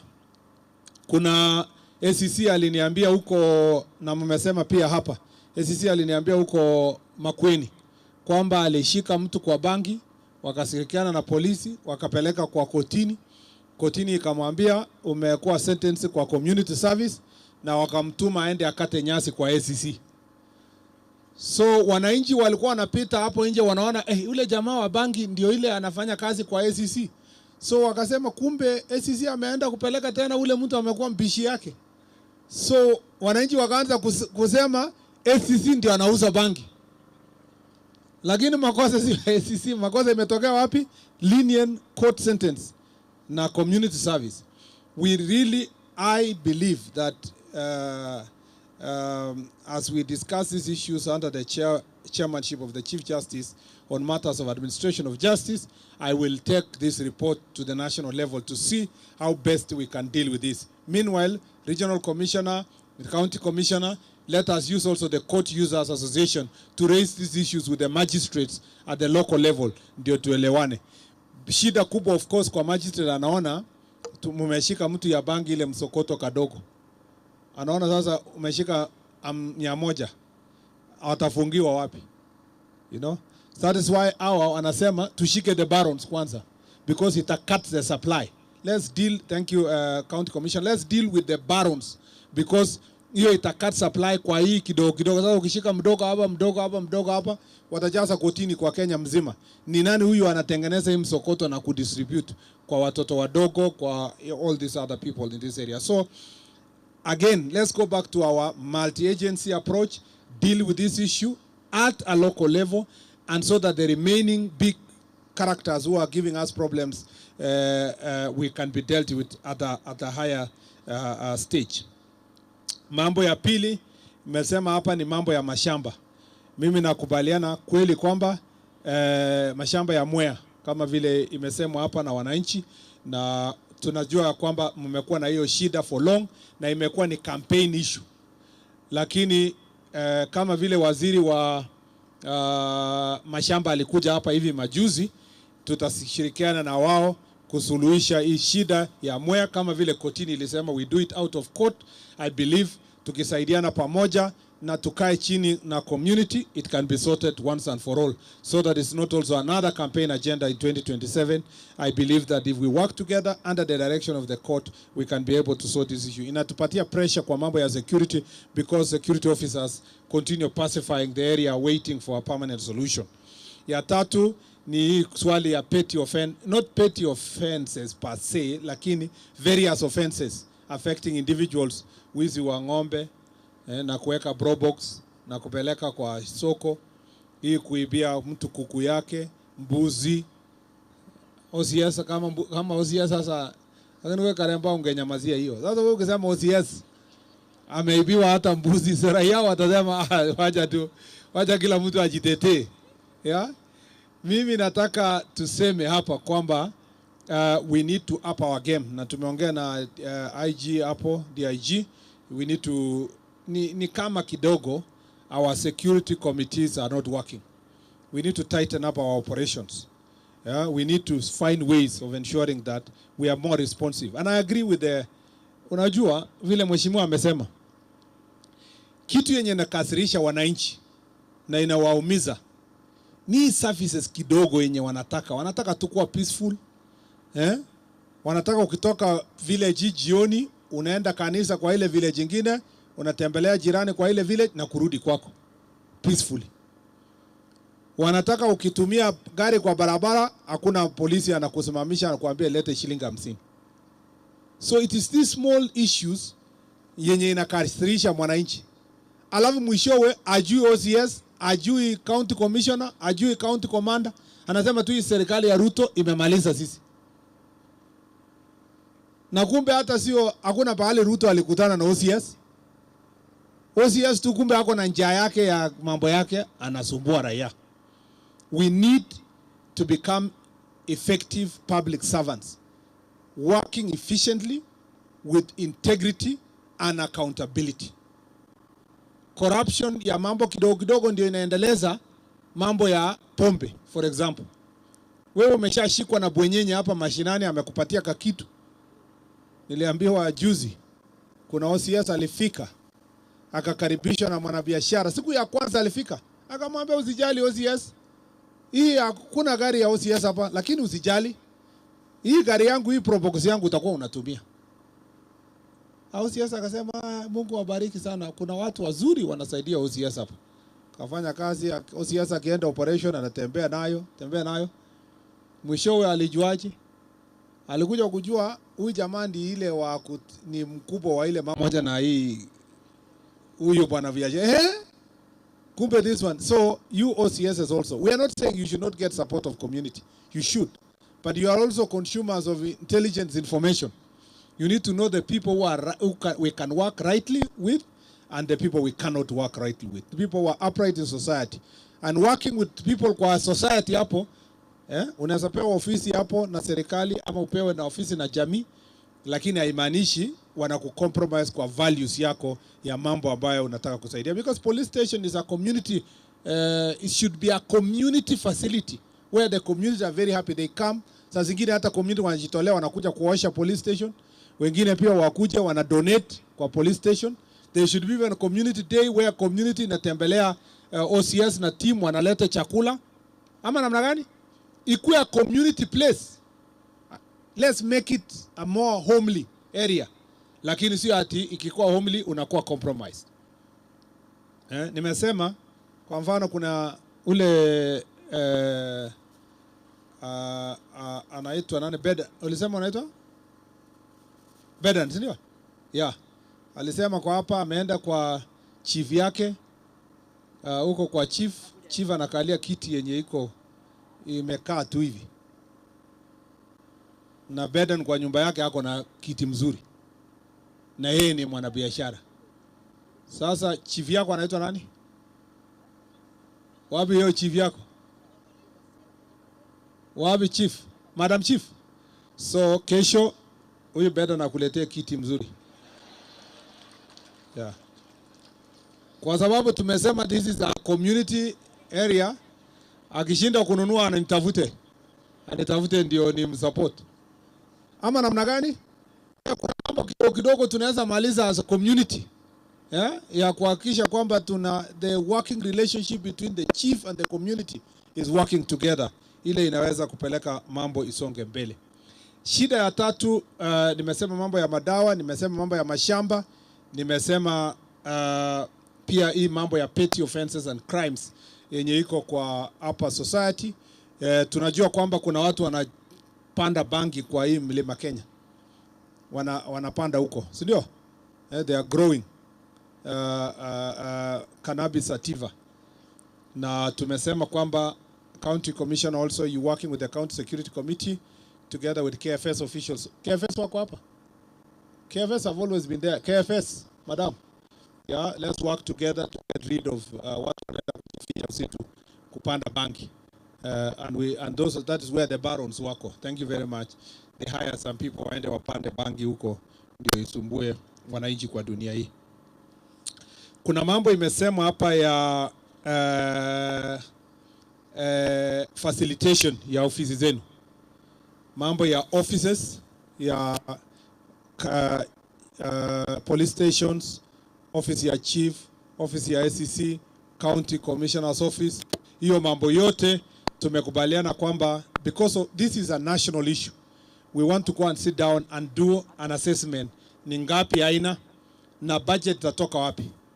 Mimi nataka niseme najua kwanza mahali moja budget itatoka. Mahali hiyo ni kutoka National Government Constituency Development Fund. Kuna wabunge wengi sana wameshirikiana na idara ya polisi na idara ya wizara ya interior kujenga police stations, SCC's offices, sub counties, and that is why mnanisikia kila mahali nikienda I am a supporter of NGCDF. Mimi siwezi kukubali ati pesa inafika hapa alafu turudishe Nairobi ndio mbunge arudi kutoka hapa na tuende tuombe hiyo pesa huko. If someone has a problem with the structure of NGCDF maybe, but in terms of the money coming to mashinani hapa, I do not believe that any money ya NGCDF should go back to Nairobi. Hii safari yenye Wakenya contrary, it is MCAs who are saying tutafute ingine yenye inafika ward, na mimi na support hiyo kwa sababu hiyo ndio itaondoa this marginalization. Let me tell you, kuna sehemu asingekuwa na mashule mpaka saa hii kama NGCDF haingekuwa. I'm telling you, ukuza lakini pesa iko hapa. Ama namna gani? So it is important for us to support NGCDF, and because it has done a lot of work kwa mambo ya education, I am encouraging that we set aside certain amount of NGCDF to develop infrastructure ya security kwa mashinani so that we have presentable offices kwa hapa mashinani. Pia mumesema mambo ya welfare ya inayohusikana na AIE. Ni ukweli kwamba assistant chiefs wanapata 5,000 a month. Haisaidii kufikisha penye tunafika. We will try our best to see what it can be done to improve kwenye AIE. Na pia mumesema maneno yenye inahusika na operationalization ya ile locations, sublocations na divisions na sub-counties yenye hatujatengeneza. Again, we have a program ya rolling out. Budget ndio imekuwa wa challenge. Tunahitaji 2.5 billion kwa Kenya ndio tumalize all the entities that have been already gazetted. Na we are working together with parliament to see how best we can achieve. Lakini pia tuko na challenge. Wakati mnaendelea kuomba hii entities ikuwe operationalized, mjue, unajua kwa nini AI inaendelea kwenda chini? Mnajua ni kwa nini? Kwa sababu mmevunja location ilikuwa moja imekuwa 4. Lakini budget haijaongezwa huko. Mmeenda Mbere South, mkasema tugawe mara 2. Tukapata Mwea sub county. Lakini hatujapata pesa ya kujenga ofisi. Sasa wakati mnakaa chini kufanya public participation inaletwa kwetu. Si tunasema hapana, hakuna Mwea sub county. Nyinyi mnarudi mnasema hapana, kwanza kupitia mbunge yenu na viongozi wenu. Wanafika wanasema usijali because sisi tunawaambia hakuna sub county mpaka kuna ofisi. Wanasema hapana, wachana ofisi. We tu DCC. Wachana na ofisi, we tuma tu chief. Hii ya ofisi tutangangana nayo. Wakati DCC amefika ofisi anasema, Mheshimiwa Waziri, DCC gani huyo hata ana ofisi? Yeah? So ni lazima pia tukubaliane.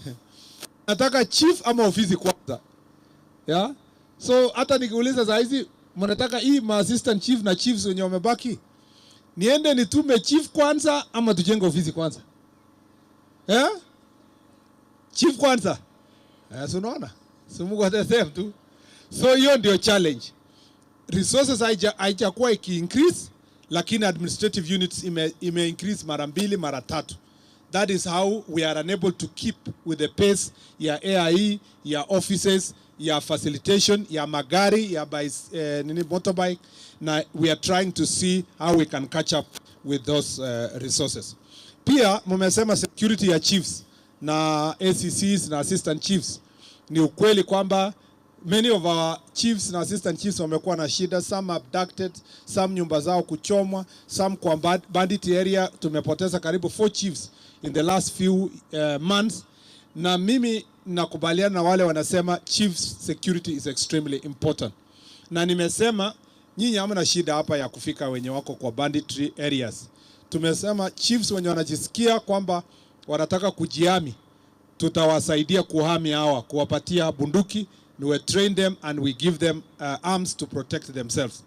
Wale ambao hawana uwezo ya hiyo, we are rolling out National Government Administrative Police Unit, na mnajua kwamba tulisha tayari appoint commander wa hiyo Ngapu, ako ofisi tayari, na niliona anaitwa Bwana Mudhama, na niliona gazeti leo ikisema serikali inataka kurudisha ule chief wa zamani, ndio anyanyase watu, ndio akalie wananchi, ndio akule kuku ya wananchi.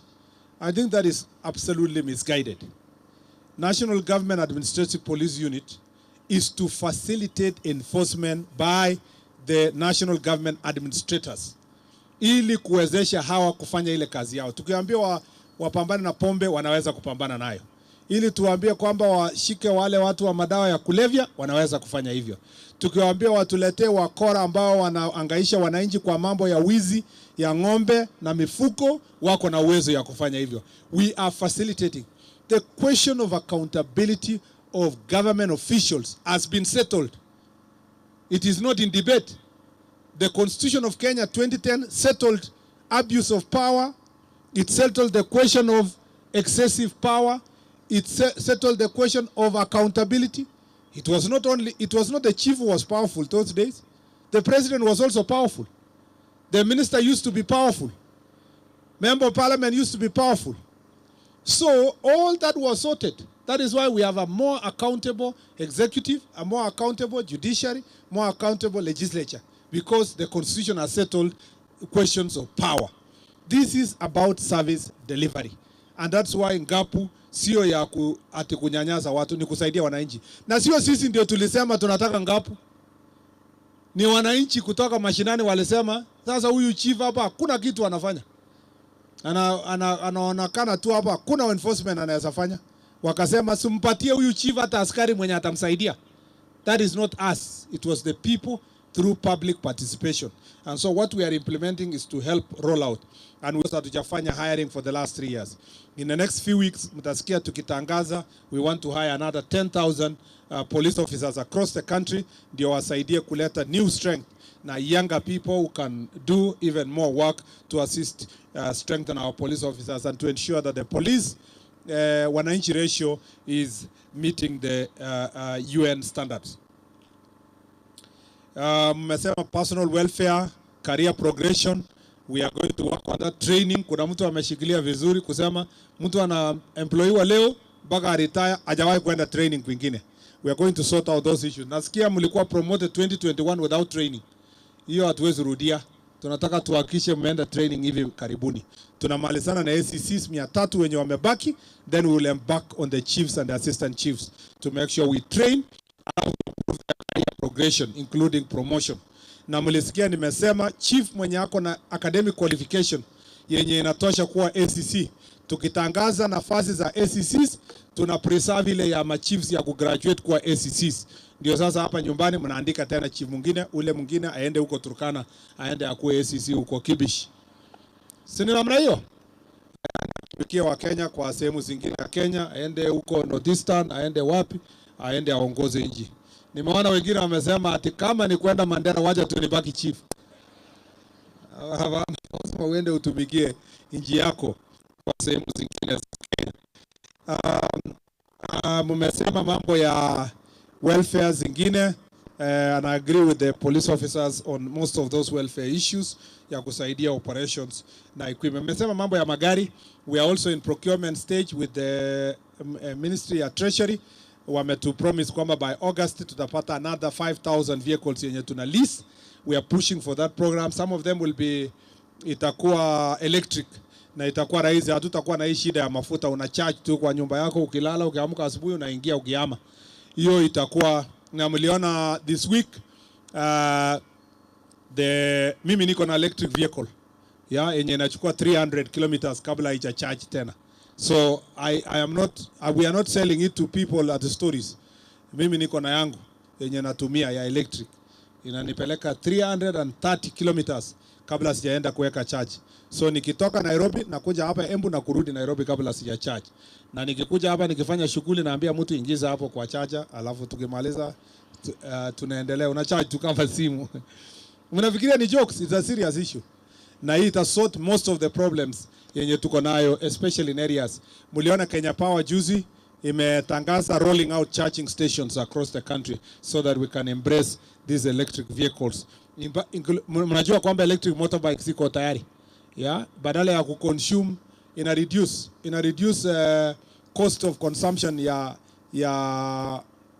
ile ya power is actually almost a third. Kama ungetumia 1,000 shillings unatumia 300 ku charge, meaning that you save 700 shillings at a go. Na tukipatia machiefs hii shida ya kusema mafuta sina na nini inakwisha. Itakuwa rahisi kwa chiefs, especially in areas like Embu hapa where we have an urban area where this can be done.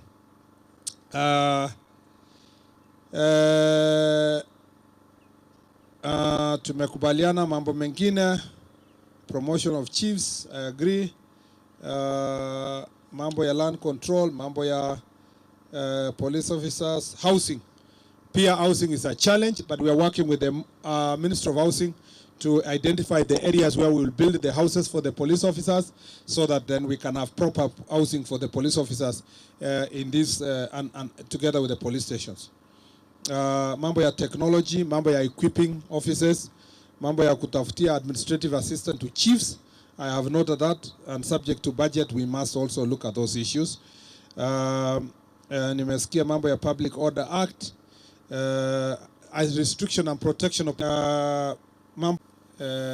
maandamano. Na uchampatia tools, what are you trying to tell them? This is an issue, and I have insisted that we must defend our police officers from stoning and all these other issues. Training of the chiefs, lenient penalties, mambo ya administrative units tumeandika hizo zote. Cults, tusaidiane kupambana na dini hizi fake. Mambo ya GBV, we need to become friendly to our citizens. Licensing of bus, hiyo ni kazi ya county government. You need to help us, Bwana CC, to make sure that hizo licensing. Na kwa nini hukuongea? I've just remembered that you didn't say anything on behalf of governor. Utakuja useme moja kabla sijaketi. Na ujibu mambo ya licensing ya bus. Kwa nini mnaweka baa nyuma ya kanisa? Kesha inashindana na baa. Mugidi iko hapa, Bwana asifiwe iko hapa. Hiyo maneno lazima tuone.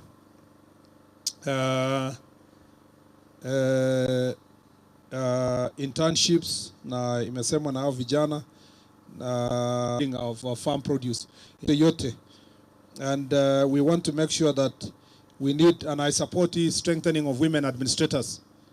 How many women ACCs wako hapa? Simame. Assistant county commissioners.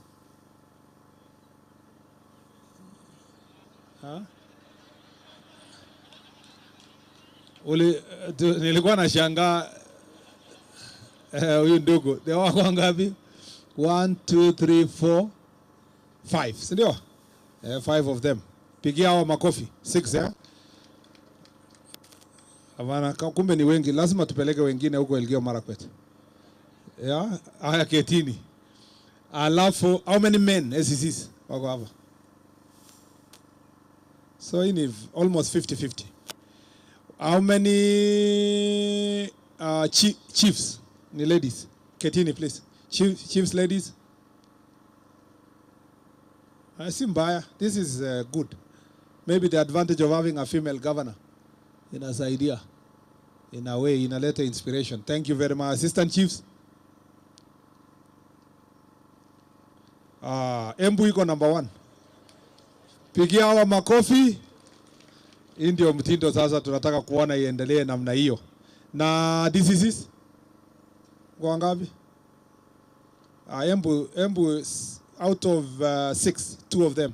To that. Thank you. At that. Thank you very much. Pigia hawa makofi. Hiyo ndio njia inafaa tuende tuhakikishe kwamba there is gender parity and Embu is leading in that process. So nimefurahi sana kwa mkutano huu ya kulevya. Nitakuja tuongee mambo ya kuregister watu kwa mambo ya IDs kwa baraza huko na wananchi. Lakini at least umeniona, si ndio? Tumeonana hata sura. Assistant chief, nikikuja kwako unikumbushe tulikuwa mkutano na wewe. Sio kama vile tu nikikuja na land kwako natoka. Na chief na assistant chief nikikuja area yako lazima unisalimie. Uwezi jua naweza kukufanyia nini? Yeah. Usikubali SCC na DCC na not even SCC. Usikubali DCC, not even DCC, county commissioner na regional wakufiche. Sema nilisema usiponisalimia inaweza kuwa na consequences. So nikikuja area yako salimia mimi, nitawacha kitu. Hata ya kununua kiti nitawacha. Tumeelewana? So if I come for any function, church, nini, yoyote, make sure you say hi to me when I come to your area so that tuendelee kuwasiliana. Mambo yenye mmesema sio ya kupendeza tu, ni mambo yenye itatekelezwa. Mambo ya uniform na hizo zote, I'll make sure that these are issues that are dealt with and dealt decisively. So, sorry, I am really running out of time. Lakini lazima Bwana Ndwiga aseme kitu. Yeah? Yeye ndio CC wa biashara wa hii county na yeye ndio anapeana licenses karibu na ya bar karibu na shule. Wacha aseme neno moja alafu tuseme. Thank you Cabinet Secretary, all protocols observed. Mimi niko hapa na shukuru sana Cabinet Secretary kwa kunipatia hii nafasi. Naweza kusema kuwa sisi pamoja na Gao tunafanya kazi vizuri sana. Na naweza kukuambia kwamba saa hii tunafanya inspection of bars. Saa hii. Na directives zile ziko kutoka kwa county commissioner. Hakuna kudelegate. The in charge of that inspection is our sub county na DCC. Kwa hivyo Cabinet Secretary, mambo ya bars pahali zitakuwa na ile maneno tutafanya itatokana na ripoti ile ambayo tutapatiwa na DCC from specific areas. Hiyo ingine, I think Cabinet Secretary, this is a very good practice for us as Embu County Government. Tutaiga hiyo mfano umetuonyesha leo ya kwenda mashinani. Tuko na mpango tuko nayo na County Commissioner ya kwenda mashinani kufundisha watu, na tuko na mpango ya kuungana na Nakanda kwa sababu ya hii maneno ya pombe. Tumekuwa na discussion na Bwana Anthony, the CEO, ndio tuweze kuendelea.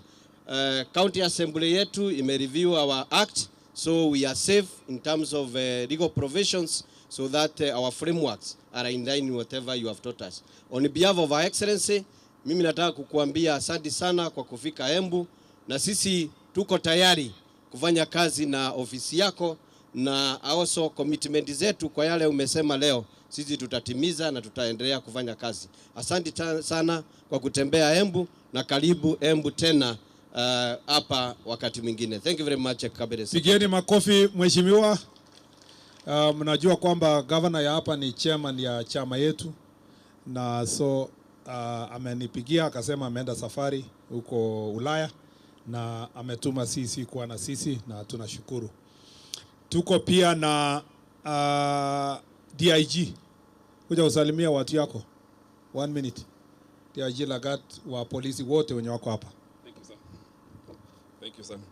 Waziri wetu wa usalama Mheshimiwa Kipchumba Murkomen, leadership, political leadership led by the Honorable MP the regional and county security colleagues, ladies and gentlemen, good afternoon. Today we've had a very enriching and insightful meeting that has given us an foresight of what we are supposed to do. Waziri, I want to assure you that from our National Police Service perspective, we have listened, and the common denominator here is Wanjiku, Olo, the common Mwananchi, and we have all that it takes to take care of them. I want to reiterate the issue that the Member of Parliament raised on Miraa drivers, that they are not above the law, that it is too much when they drive carelessly. Yes, we've done arrests, we have taken them to court, including the one for 3 days ago, but that is not enough. And I really want to urge the regional police commander and his regional traffic enforcement officer to continue and enforce that kind of discipline and enforce the law, so that these people know that they have a duty to follow the rules that have been set in the traffic and in the highway, that they are supposed to follow. And I know there is a meeting on 21st. I'm hoping that that meeting will yield some fruits. Otherwise, I want to encourage all of you that the issues that you have raised today, you go and cascade. You now leave the boardroom and go to the common Mwananchi and implement, just the way our Waziri has said. With those very few remarks, I want to give an assurance from our side that we will work together with the members of public. We will work together with Ngao and make sure that the common Mwananchi is served very, very well. Thank you very much, and God bless. Pigeni makofi DIG. Amekuwa tangu jana, amepitia police stations karibu 6 na ameona watu yake kwa police station wako aje, na ameniambia shida yenye ameziona. Ameniambia huko Runyenjes msaidiane kidogo kuimprove relationship na wananchi. Mmesikia OCS, muone naona hata watu wanafika makofi. So DIG ameona mwenyewe hizo zote because he has been there from yesterday up to today. Kwa hivyo kitu yenye nilisahau ni mambo ya overspeeding vehicles kwa highway. Kuna swali nilikuwa najiuliza nikiwa roads, na nilikuwa nauliza watu wengi, hii magari ya Miraa, hata niliuliza NTSA, kwani magari ya Miraa iko na license tofauti ya kuenda kwa 200 km per hour, kuenda bila kusimama? I don't know what is this thing about kuogopa. Why can Miraa vehicles travel at 100 km per hour? And it is kind of, na mimi nasema hii nikiwa hata waziri wa mambo ya security. There seems to be a national psyche since many years kwamba kuna magari lakini kuna magari ya Miraa. Yeah, is it not true? Hata kwa hapa si watu wanasema tu amepelekwa kama gari ya Miraa. I think mkutano ya 21st yenye NTSA itakuwa na Kena na tutakuwa na security officers, we need to agree with finality kwamba gari za Miraa waki overspeed inastopiwa. Na unajua tukikomesha gari za Miraa from going 100 kilometers per 200 kilometers per hour, mwambieni wananchi wa Miraa na stakeholders ya Miraa wasikuje kusema hii serikali inataka kuumiza biashara ya mikuka na Miraa. Because there is a culture. It's like watu watasema magari yetu ilikuwa inakimbia tu like this. Kwa nini serikali ilipokuja ikakuja kusimamisha? So I want that meeting ikuwe na hiyo mkutano county commissioner, regional commissioner. Sasa hizi ya county. Hii mkutano ya mambo ya Miraa isikuwe ya Embu. Ikuwe ya Embu, Meru, Tharaka Nithi, Kirinyaga na Murang'a because wakifika Nairobi wanaanza kuslow na kidogo wanapitia nyuma Machakos. So meaning wewe uko na representing the stakeholders ya Miraa, all the elected leaders affected including MCAs na MPs. Let's make one decision yenye hakuna mtu atakuja kusema ati serikali hii inataka kugandamisha biashara ya Miraa kwa kulazimisha magari kuenda kwa speed ambayo inahitajika. And don't tell us, you know, a law does not operate in vacuum. Don't also go there now argue kuseme serikali imeshindwa kufanya kazi. But every law operates in a context. How come for all those years with many governments magari ya Miraa imekuwa ikikimbia namna hiyo? So we need to agree on this 21st meeting, a decision be made, ikuwe approved by community. Ndio sasa tukianza kusema gari ya Miraa ikipita 100 kilometers anashikwa, analipishwa pesa fulani. My plan ikiwa roads. Na tulikuwa tumepanga na NTSA, and I believe NTSA still was to put speed cameras kwa hizi barabara, so that hakuna definiwa those 100 times, so that hakuna penye unakutana na mtu kuambia lete pesa. And I think that meeting ya 21st, I believe NTSA will be able to tell the public how far we are in installing speed cameras with instant finding system kwa hizi barabara, ndio tumalize hii mambo yenye tuko nayo ya mambo ya speeding vehicles, because it is really very painful kuona watu wengi wanakufa kwa gari ya Miraa na tumeassume that it is normal. It cannot be. Thank you very much na Mungu awabariki.